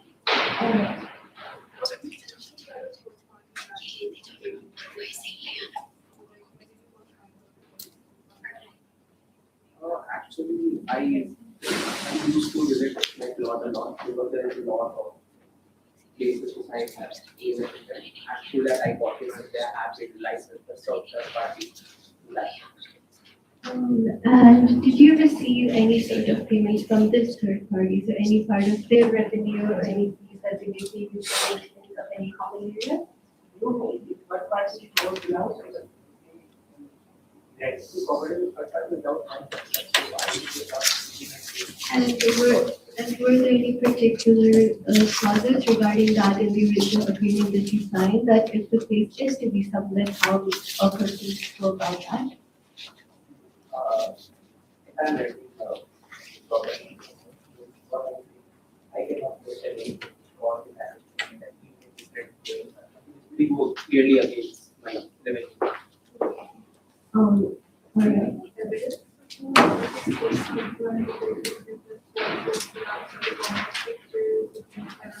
Yeah, I have that like in my wife's phone when I will go back. I will show you sometime. Yeah, what would be the obligations on your end regarding the or amenities in the I am not aware because I haven't read that the basis clause is not any of the eviction clause, but what I remember is only the arbitration clause, there was arbitration clause and litigation because that was what I was most concerned about. That was clearly mentioned that the dispute arises regarding. All right, and going back to notices, you said there was an exchange of notices. So after you sent the first notice, you must have received one back from the then corporation. So what did that notice say?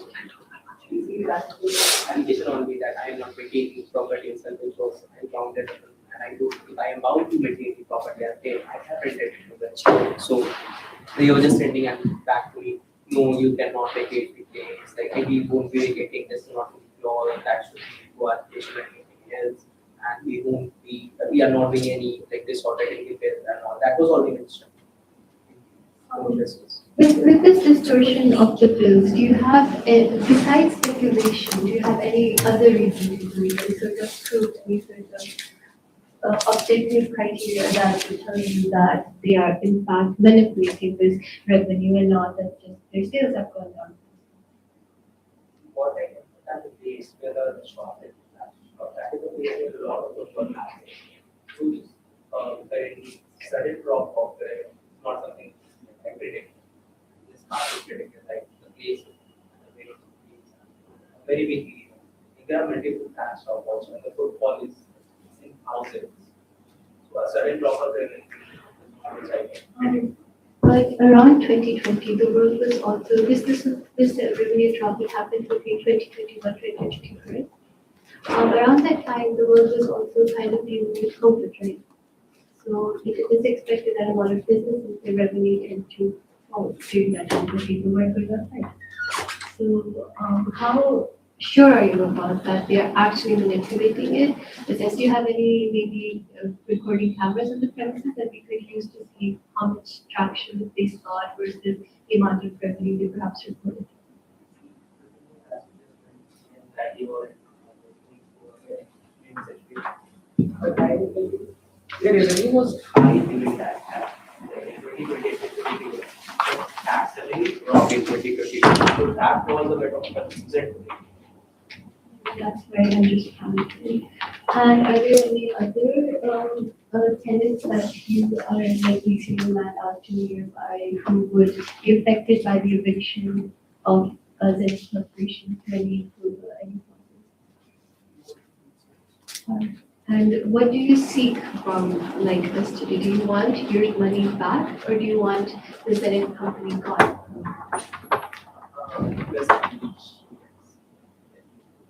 So there are either ways to go about this, right? So what would you prefer? Do you want this company to simply be gone? Obviously, the third-party authorization has to be dealt with, the something that will go.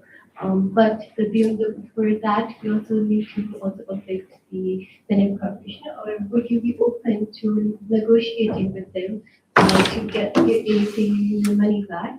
We stop this discrepancy in the audit service and then come back to using the land. And maybe reach some sort of agreement about the submitting. I just had a question like, will I be losing my money in both of these situations? No, in all cases you will get your money. I will get my money back. Okay. So, what, like, I just want my money back. Like, if they will continue to add my rent with this, that would be more beneficial for me. Like, because I won't be finding any other buyer or any other rental. If they keep my money back, I would be more than happy and continuing and just saying we won't be doing anything this further.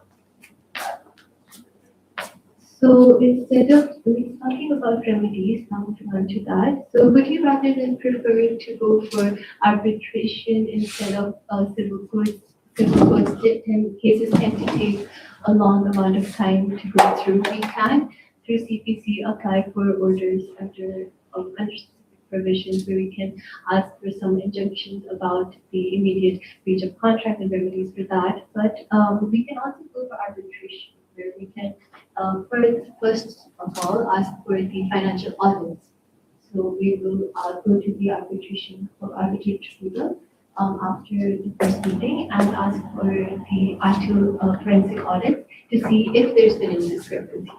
Because at least for any breach of contract, besides the unofficial sublet, which was not defined in the agreement as part of the agreement, if the only main point of contention is the discrepancy in the revenue. And we need to ensure before we move on with the case that there is indeed a discrepancy. But considering that you did send out a notice that said, that it explicitly said, but I believe a 60-day duration for this notice, if you don't expect within a certain amount of time that this matter will go to court, or I can give you this amount of time to complete.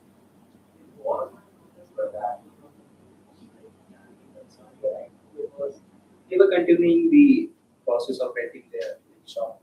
So that was exchange which was getting extended up and extended up. So there was nothing concerned about.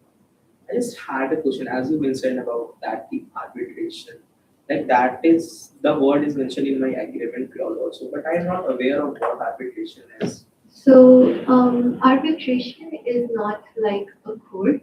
It's just you and the other party and the lawyers obviously sitting before and discussing the matter and putting out your arguments before a judge, the arbitral judge, who gives out this thing called an arbitral award, which is like a judgment binding on both. So it's not a court order, but it is binding on you, and it is a consensual process. And although your contract says that you can't go for arbitration for eviction, I believe, and was there one other one? Civil court, like I do. For eviction, Yes, there was something like the eviction will be like dealt with the civil or something. But the current matter that we will go for arbitration to discuss is the revenue, the gross revenue and its misreporting. We can also go for the arbitral tribunal, which is where you contest these arbitral awards, right? We will, if there is found to be discrepancies, we can ask for immediate injunctions about asking them to provide us securities, asking them to give us back the money that they owe, especially the mother. Was there any rent there one period? Any rent there? The most I believe we were not giving the exact amount. That was the change that we have not having the much correctly in this one. That's why we are taking this insurance. That was going on. So, given that this, You have the copies of these bank statements. Yeah, I have all the copies. so given that there is this also explicit breach of contract, which breach of contract means essentially that you agreed on that they would be XYZ terms, and now they're not doing that. So going against something explicitly agreed and signed on within a contract. We can also look into filing for orders under 13A of CPC, where we can say that there's a breach of contract. That under the TPA, notices have been exchanged for eviction, consider non-payment of rent contract, and that we want our money back, we want our, let's say, profits that we have lost back, and we just want these people lost. When you want this TPA stands for? So that's the Transfer of Property Act. I'm so sorry. Section 114 kind of governs about you have to send out a notice that explicitly talks about eviction about 30 days before. 111 kind of talks about how breach of contract is to be dealt with and stuff. Do you have anything to add? And how the recovery of possession is to be made. So how you can now, because they've breached the contract, how you have the right to take the possession back. Now we can't move about this in an unlawful way by cutting off their electricity or depriving them of common amenities. We have to go about it in a lawful way, which can be through either these two simple lawsuits, or we can go for arbitration, where we will at least at first protect your financial profits by asking for an audit and confirming that these discrepancies do indeed exist. Because in any sort of case, we need to also prove to the court. Or we can go for like a much simpler civil lawsuit claiming that there is a breach of contract and that's what these people got. Now, you agree these are profitable times. You like the money they were giving you and the money was real. So would you prefer if they paid, but then you're forced to pay the money that they owe you, the correct amount? And would you continue with that? Or would you rather just have them evict and cut your losses?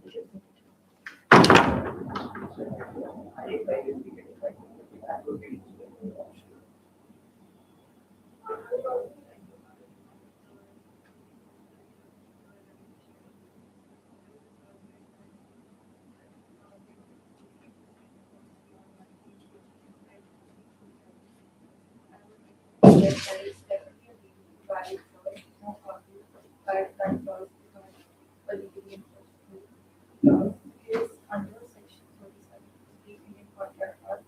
We are bound by it. It was a contractual obligation, so we are bound by it. So yes, they are legal obligation to pay the tax and rent or and for the perpetrators for present that is a And is there anything else we've talked about with these remedies that you don't understand? What will be going to do that person or So when it comes to arbitration, we will also renegotiate terms for that. But for that, we also need to know what clauses were there in your initial contract about the third party. But in any case, if the main lease, this person is sublet their property that they will lease to this third party. If their lease is terminated, the third party's lease is also automatically terminated by law. But I just forgot to make an important distinction. If we file a civil lawsuit for breach of contract under just the TPA, then that might take some time. But if we do it under Order 13 of the CPC, we can get a summary judgment which will be much quicker and would save a lot of years of litigation that this might otherwise take, because this company has essentially also poured a lot of money into this. It's not that they will give up their rights to easily. Plus I'm still unsure about the fact that you continue receiving these payments after the payments decreased, and when these did, were you, and did you, I believe, if you will continue receiving these payments after you believe that they have been transferred?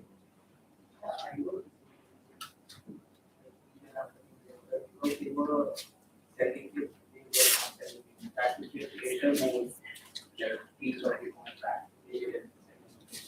We were sending, but that is not And so you did not file a notice the moment you found out that this was rescinded, but you instead waited.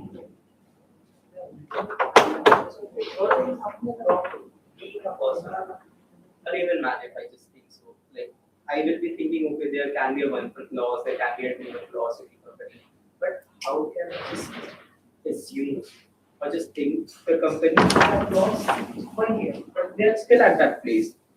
Like how that can be happened in which there was like the company was going very well for the 1.5 years and 2 years, and slowly they are decreasing, and sudden there was a big loss in the company. So that's they are not giving my money, and they're saying no, there is no as such revenue which you're getting. But when I just went and visit my property, there is thousands of footballs at that store. That what I just got to know. They are doing something with the bill and all. Alright, so the moment you found out, you felt that's already functional. I'm so sorry if I made it confusing. So these are the three remedies we believe that will be the most effective here today. Civil petition under the Transfer of Property Act, a civil petition under the Order 13 of the CPC, or maybe arbitration. Now, arbitration usually does not go on for years. I believe that the reason is to fix the time that you have set against arbitration. So is that something you would like to attempt before you move to the court? Because essentially, you just want your money back, right? I am while opting in the application can be taken I will be getting it in that area, or they will stop sending the rental money or the gross revenue. See, that is something we can also plead before the court, and under Order 15A of the CPC, we can also file for that they are, that they pay us what they owe us, and also they continue to while the civil suit goes on. So I am currently able to comment on the arbitration specifics. I would have to look into that. I'll get back to you with email, but I know when it comes to civil court, that is something we want to be on. The main thing is that concern, like, the case where the property is, I know a lot of the, because they were saying that they will open that shop and all. So I am the person who wants my money back. Like, the only thing which I love is money. Money is what money does, right? So if I will be getting back my money, that would be the most preferable thing for me. So I believe from what you told me today that the best option here, the quickest way to get your money back is to file an order with for 13 and 13A and 15A for the repossession of your land, as you would have no real prospect of saving, given the various breach of contract and the unauthorization subletting possibly based on your contract terms, and also to ensure that while the civil suit goes on, they continue to pay. You can also further see that they put down, if you go for arbitration, that they put down some government assets, some assets to the bank or to the court in case of a lawsuit to ensure that they do pay. I am not that much into the financial aspects of it. Like, I don't usually just see them. I don't like, I have a CA which speaks about that. I don't need money. And I am telling you, the quickest way to get your money back is to file for a summary judgment that is likely to be in your favor, given the very clear breach of contract, especially if there's this clause about unauthorization subject, but for that we'll have to look at your agreement, of which you can email to us after this meeting, so you can have a clause by clause read as that. But a summary judgment would not take as much time as a full multi-year litigation, and would be the quickest way to assure that you get your money back. In either case, you will get your money back because it is the money that is legally owed you. They can't just deprive you of the money that they owe you because they entered into an agreement where you full well will be paying this money. So, what are your thoughts? What do you think of the presentation? Wanted to have order.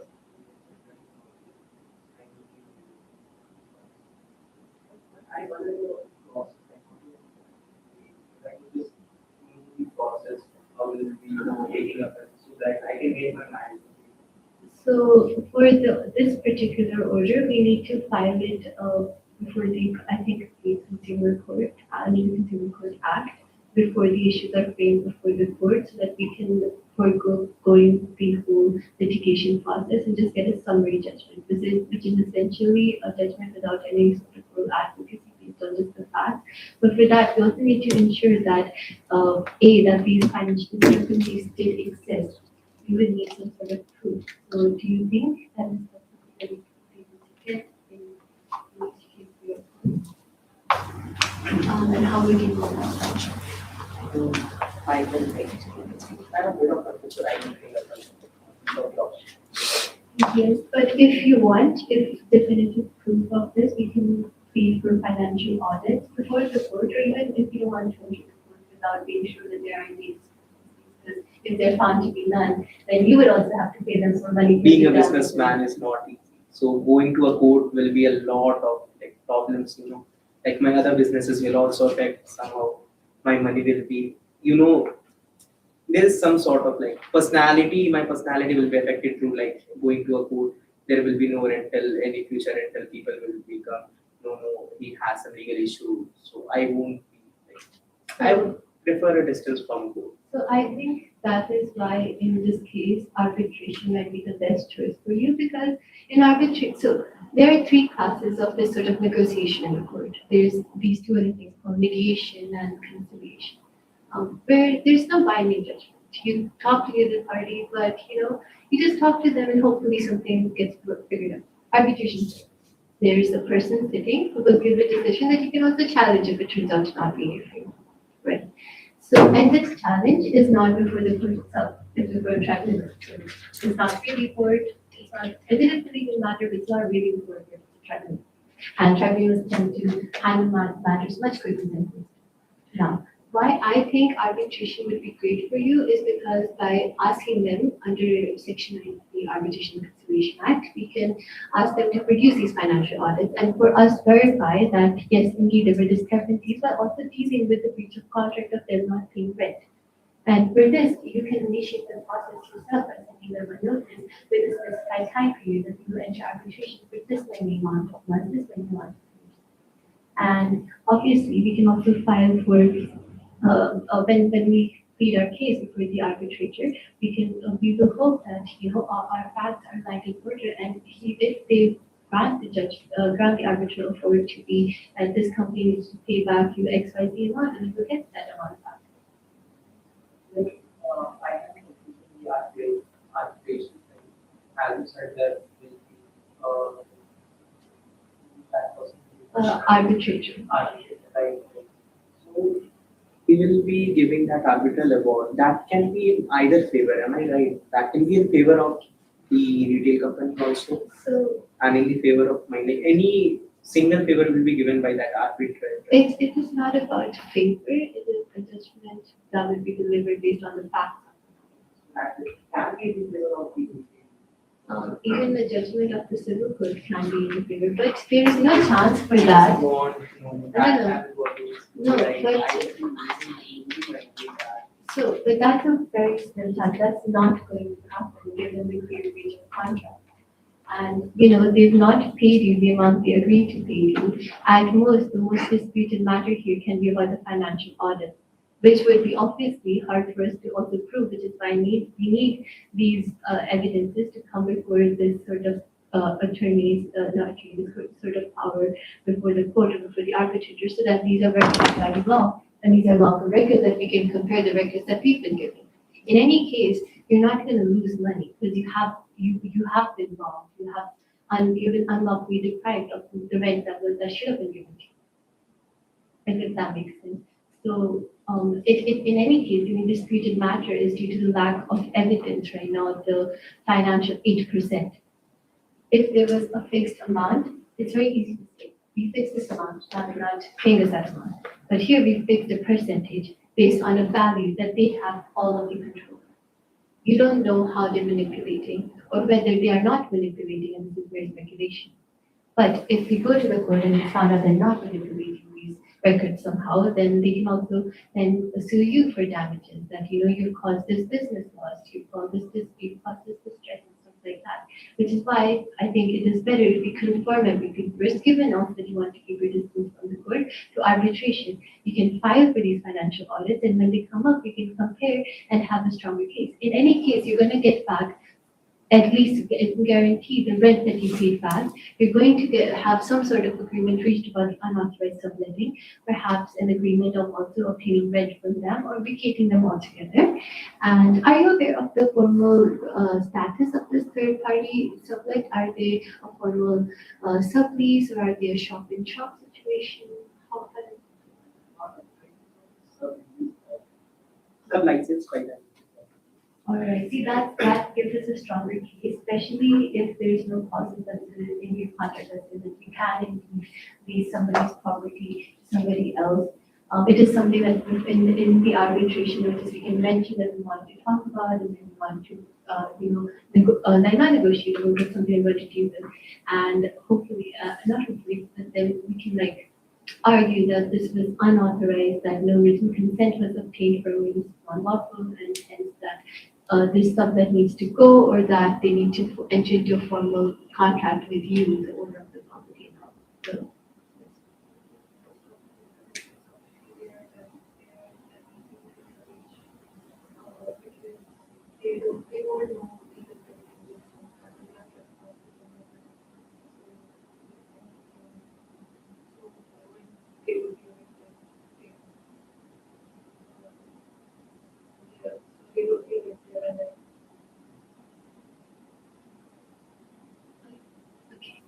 So yeah, there can be eviction, but see, if you like money, you would want to. So you can even negotiate an arbitration in terms of the sublet also getting a certain amount of their total revenue.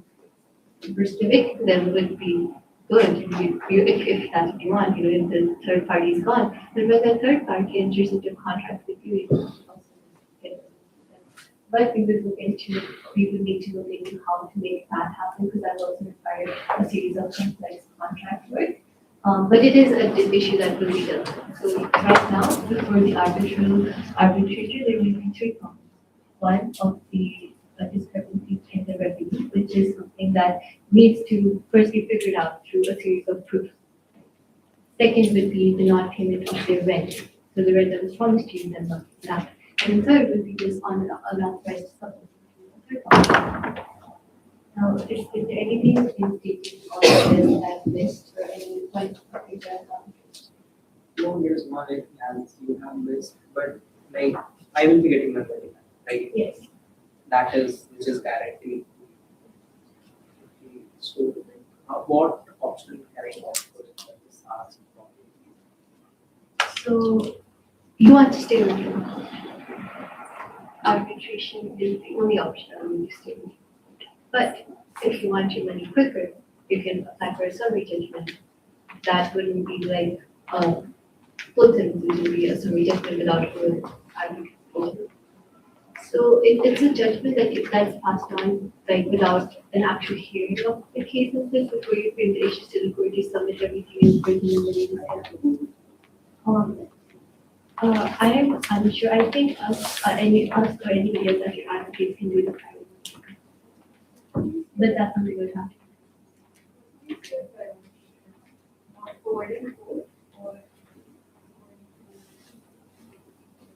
See, I just want to tell you something very honestly. I did some businesses with can't be they are not. I can't keep telling you that this is a point. So that's why I stay away from the goal. Like my businesses will be doing a lot. So, are these businesses somewhat concerned with the contract? No.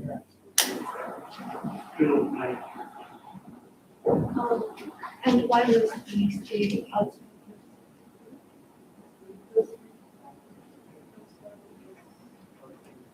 My rental business is different and my business of all this transportation is very different. There are four different aspects. Given this particular situation, I think you should opt for arbitration. But in either case, if those are separate businesses, they probably will not come up with good advice.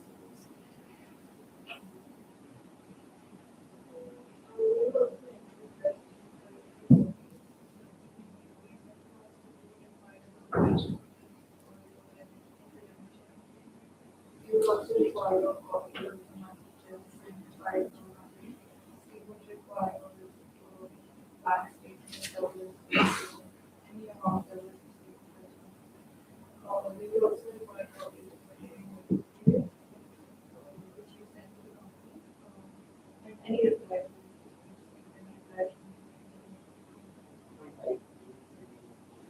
Like the CA of the businesses and my line also,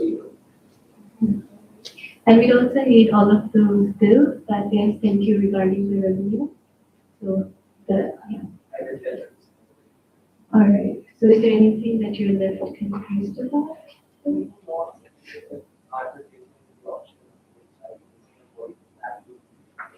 And even if the arbitration decision is unsatisfactory with one of the judges, perhaps you're unsatisfied with the third party believe that you deserve more money than you're getting. You can challenge that in front of the tribunal, and that they also kind of avoid the court and get.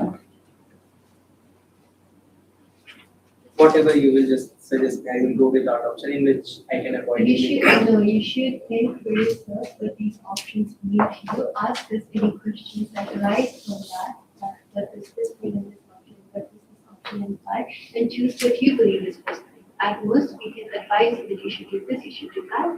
But it is also important that you consider what you want to do. And obviously, if it is something that you should not do, will advise you against it. But at the end, we're not going to make it. Bye. You are much aware of this. Right? So, anything you will be telling good things to that. So we hope that we made this useful for you, and I hope that you have that you increase the participating. And we will be in touch through email, and we'll also email you this list of documents that we need and any other queries that we have, and you can just reach us to them.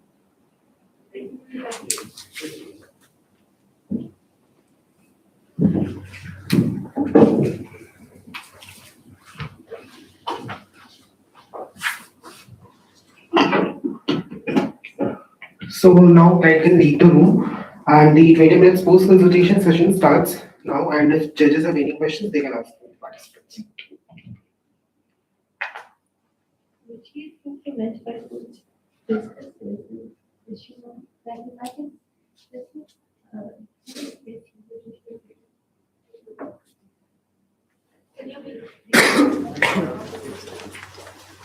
Yeah, I do agree honestly. I think we will definitely need a few more details from them to address.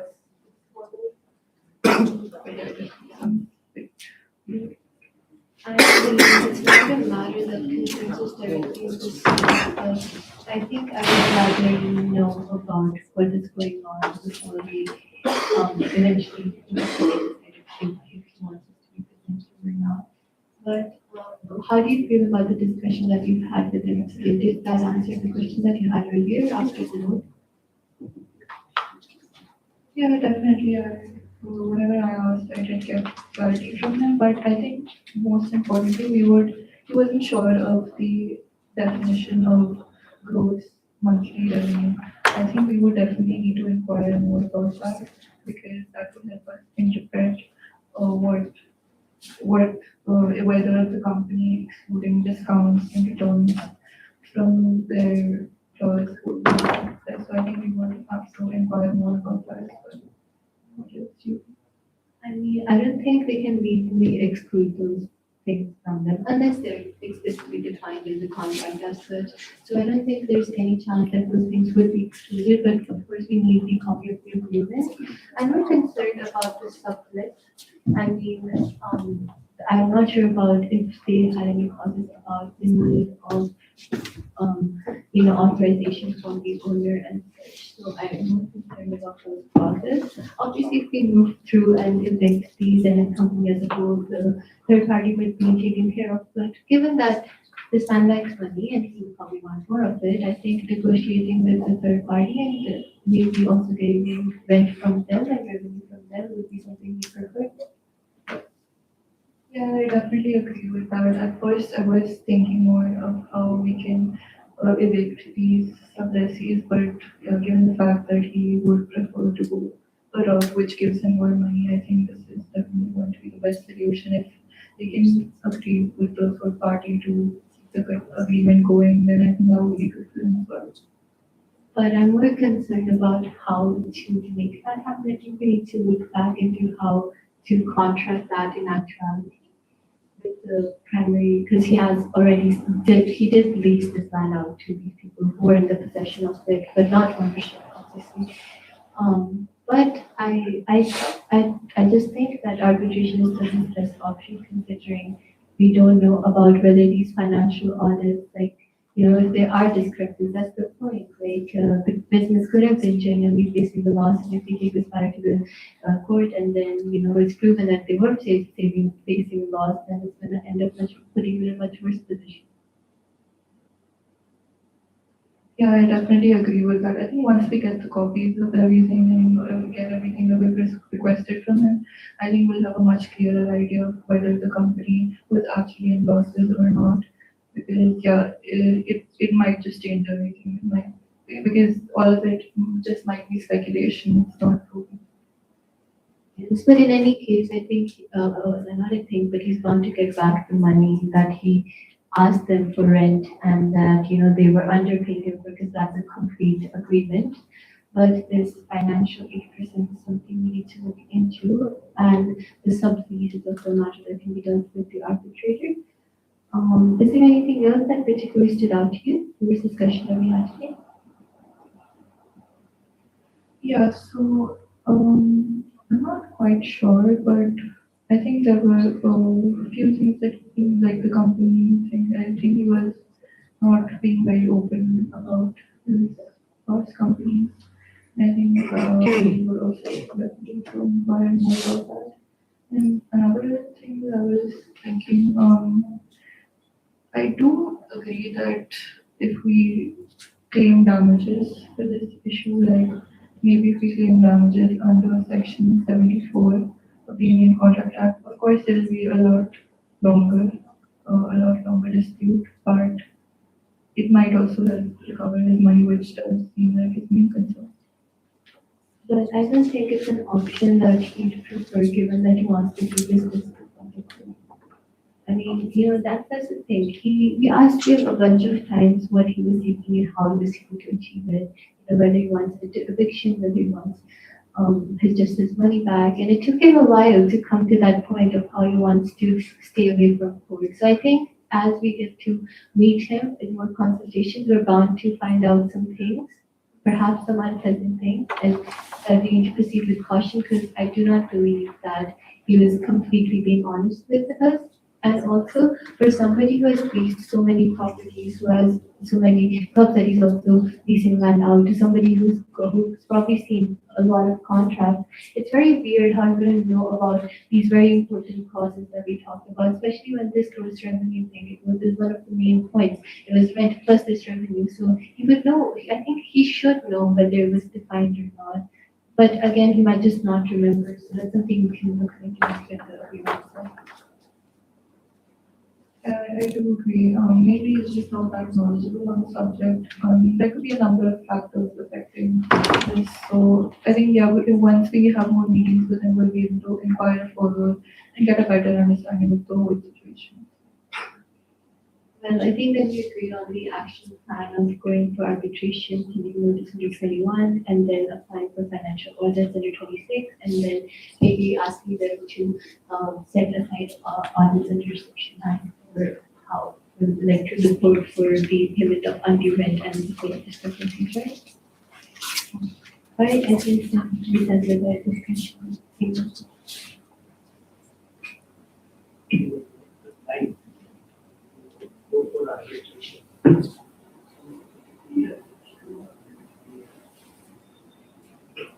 It wouldn't be mandatory, as at this point they're not talking about eviction, only the gross revenue. So in the secondary note, it was confirmed that the arbitration is for eviction and termination itself, and this is more about the revenue discrepancies and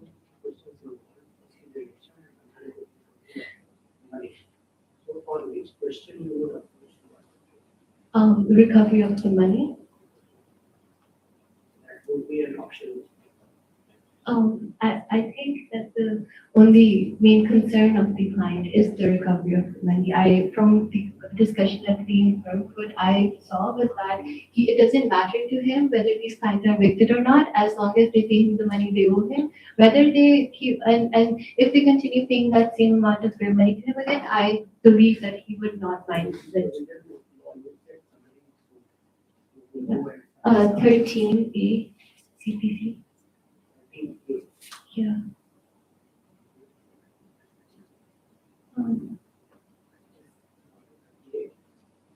Is it?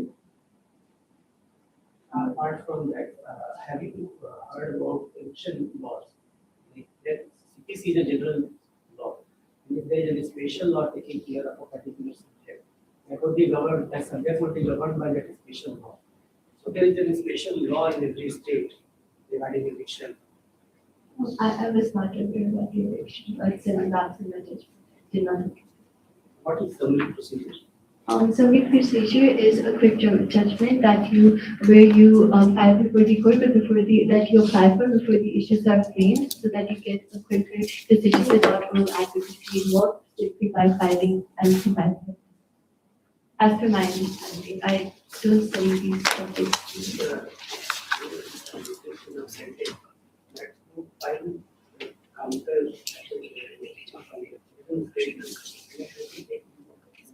Because there is a presumption in favor of plaintiff. That's why it is based on the documentary evidence. Where there are documentary evidences that there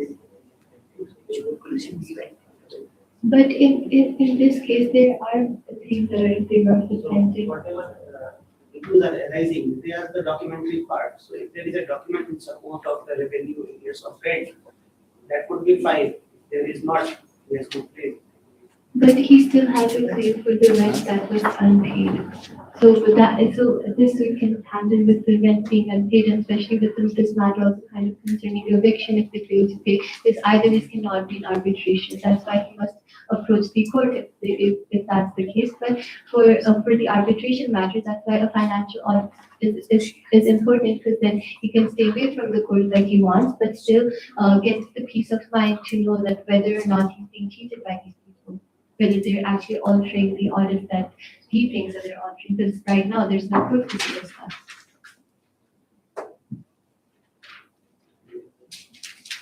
Do you need limitation? Sorry? Do you think there is limitation or is also applicable? No, I don't think. Have you gone through limitation act? No.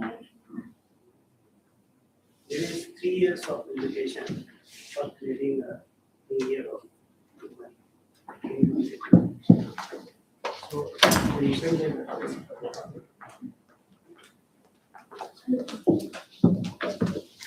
What do you think was the client's eventual end goal? Like, what did you gather? What exactly was it? I think his end goal was just to get back the money that he was meant to be getting. So get back the supposed 8% that he thought he should be getting plus the rent that was not paid. And did you try and delve into points where were his shortcomings, as in the obligations which he was supposed to undertake and he did not? So we asked him about the obligation, but he had a definitive answer about what obligations he owed. So that's something we need to discuss in future meetings after we've seen his agreement to see what he's actually obliged to do. We can't really comment on his shortcomings at the moment because we don't know what they are. We first need to go through the contract that he will hopefully email to us, and only then we can continue to advise him.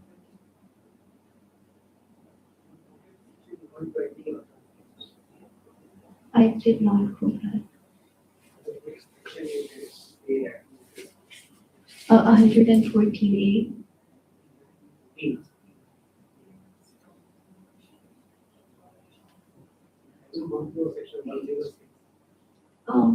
No, I found section 111 about the recovery possession, 114 is another one.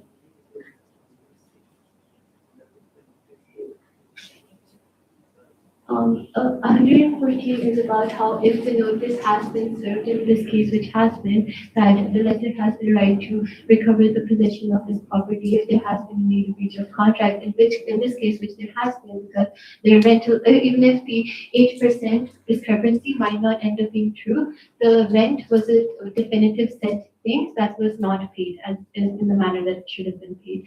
And even with the 3-year limitation, if they continue to stop paying the rent, even in the latest 2023 is 2026, so this would be the last year of the limitation. Because he did also say that those payments, they were recurring payments. It's not that they defaulted on one payment, but they defaulted on a set of payments, at least from what I am heard.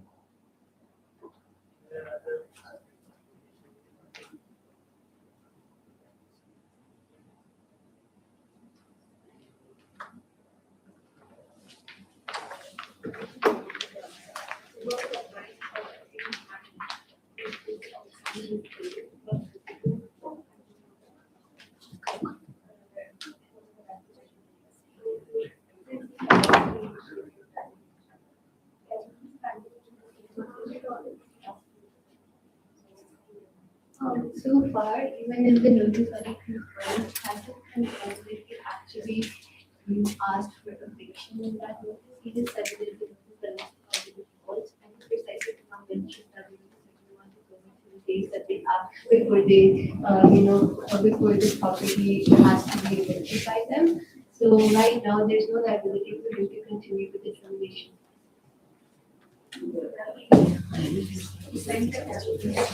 That's the time he didn't. He only said, he only disclosed the default and he hasn't disclosed what else he did. And he said that, we asked him specifically if there was a part of the notice that said that you have XYZ days before you need to evict this place, and he said he doesn't know. So that also something we need to look at the actual notice itself and then it review.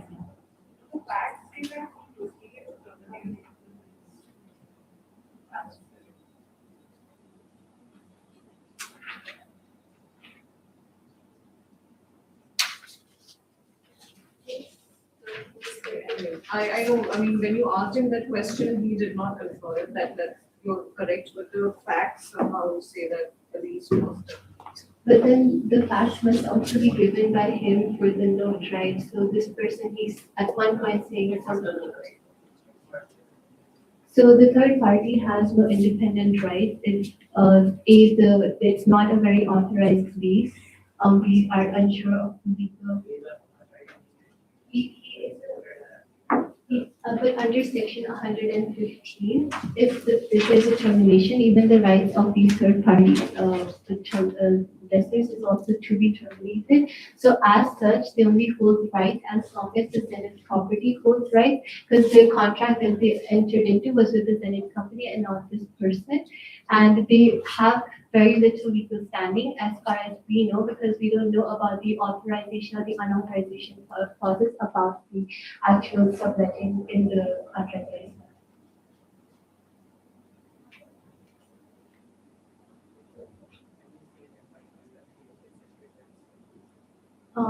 So that, he said he had knowledge of the sublease, and we also asked him why, because he knew the reason that why he mentioned in the notice, but he did not accept any common due diligence, any payment for common facilities, like common facility payments, like payments for the maintenance of those or any sort of rental.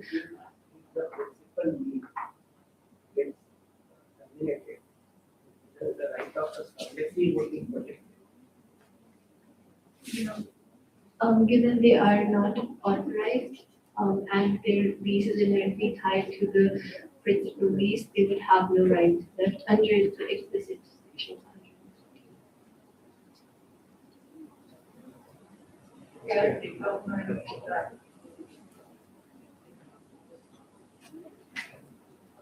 really like the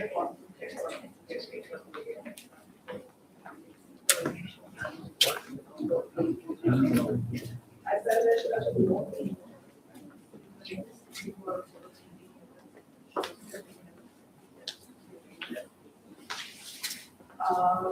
other than that, there are a lot of really well fact finding.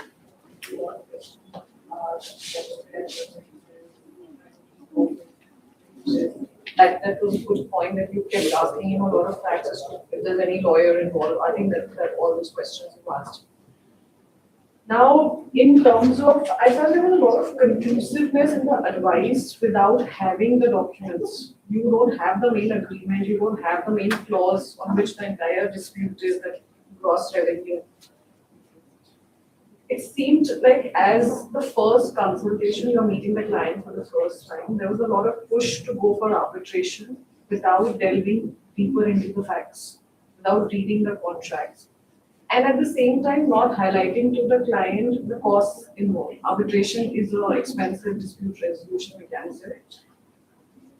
There was many a time that, yes, you will recover the money. And that conclusivity with which, or the conviction without needing to many documents to the first, may not be, say, the best approach, especially when the client is so convoluted with the facts. He would bring up a new fact every 5 seconds. So when you have so much information to process, at the same time, there were barely any caveats that, all this is subject to us going back, reading the document. So that was one main feedback we were there. And the second was back to the layman. I was able to take the buyers that how can you want more than what is the contract. He's not bound to know that. That's the job of lawyers. And secondly, throwing a lot of legal jargon at him, that section 15, this of CPC, summary, suit, and all of that. You have to literally break it down for him in very simple terms. That these are the things you have, this is the pros and these are the cons of each remedy. If you throw sections at him, as a layman, he would not understand, and it was rather that people were on the floor. generally, or normally the clients get rather put off to tell them because of technicality. So those are the two things which I think in terms of I don't have. And one, at one instance, you also said it is guarantee. You Yeah. cannot guarantee everything. Never guarantee it. Of anything. But in this case, but he only confirmed the, You mean certain, you cannot guarantee much. but in this case, the guarantee is that he will get back the rent that was meant to be paid. That is something that That is not subject to the evidence. Evidence and what to see. You don't know whether the Rather client is leave on trying that to- fact Yes. that the judgment can go in either favor. And also, I think we should have, stressed a bit more for negotiation. Instead of, because it involves cost, everything. We could have suggested that, we can approach to argue differently before.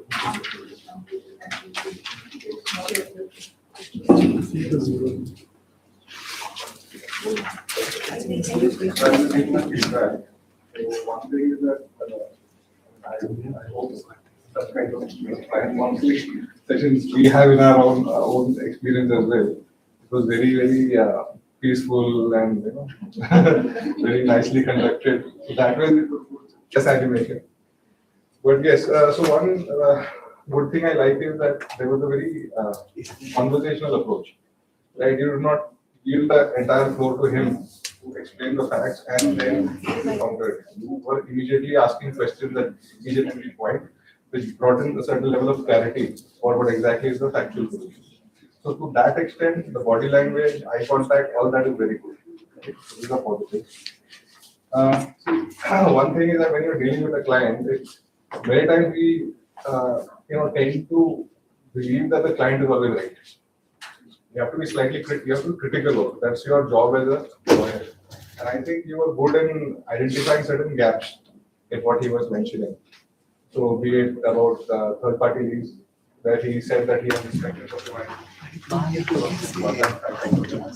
Then there are certain innovations also, like the NDA is good, but like you mentioned very clearly. So in fact, before that, you asked a very simple question: what do you want? You want the premises or you want the rent? He circled back to you. What do you suggest? And again went back to him.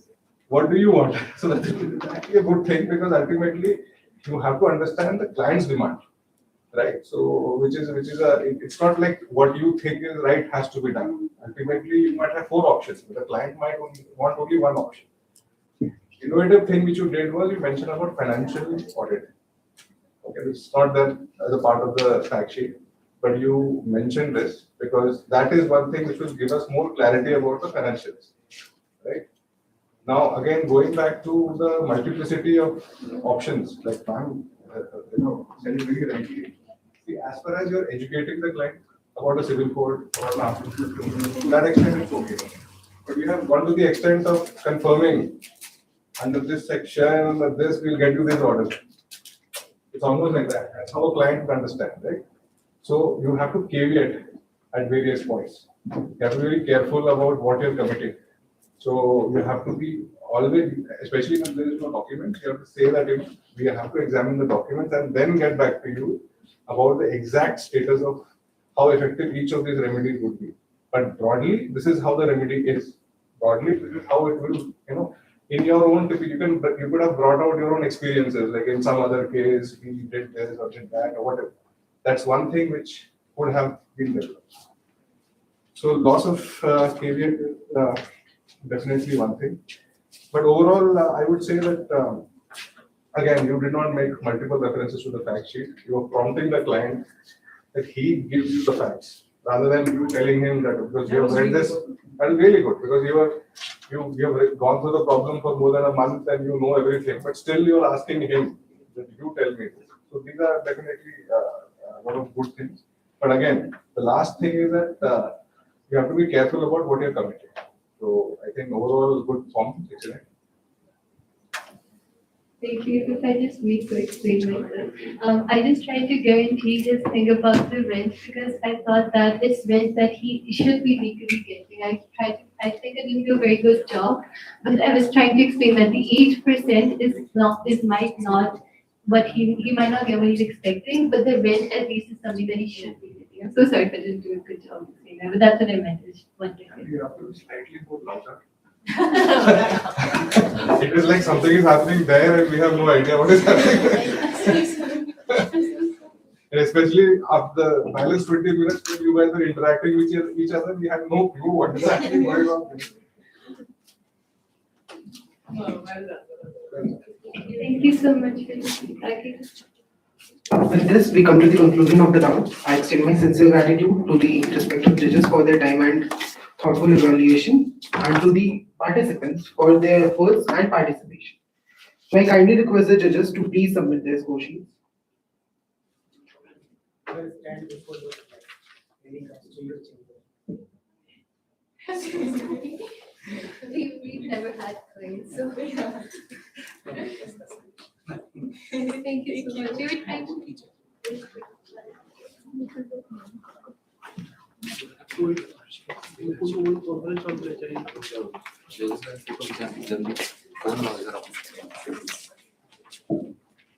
एक हर्षिका की से नकुल की से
Greetings to the judges.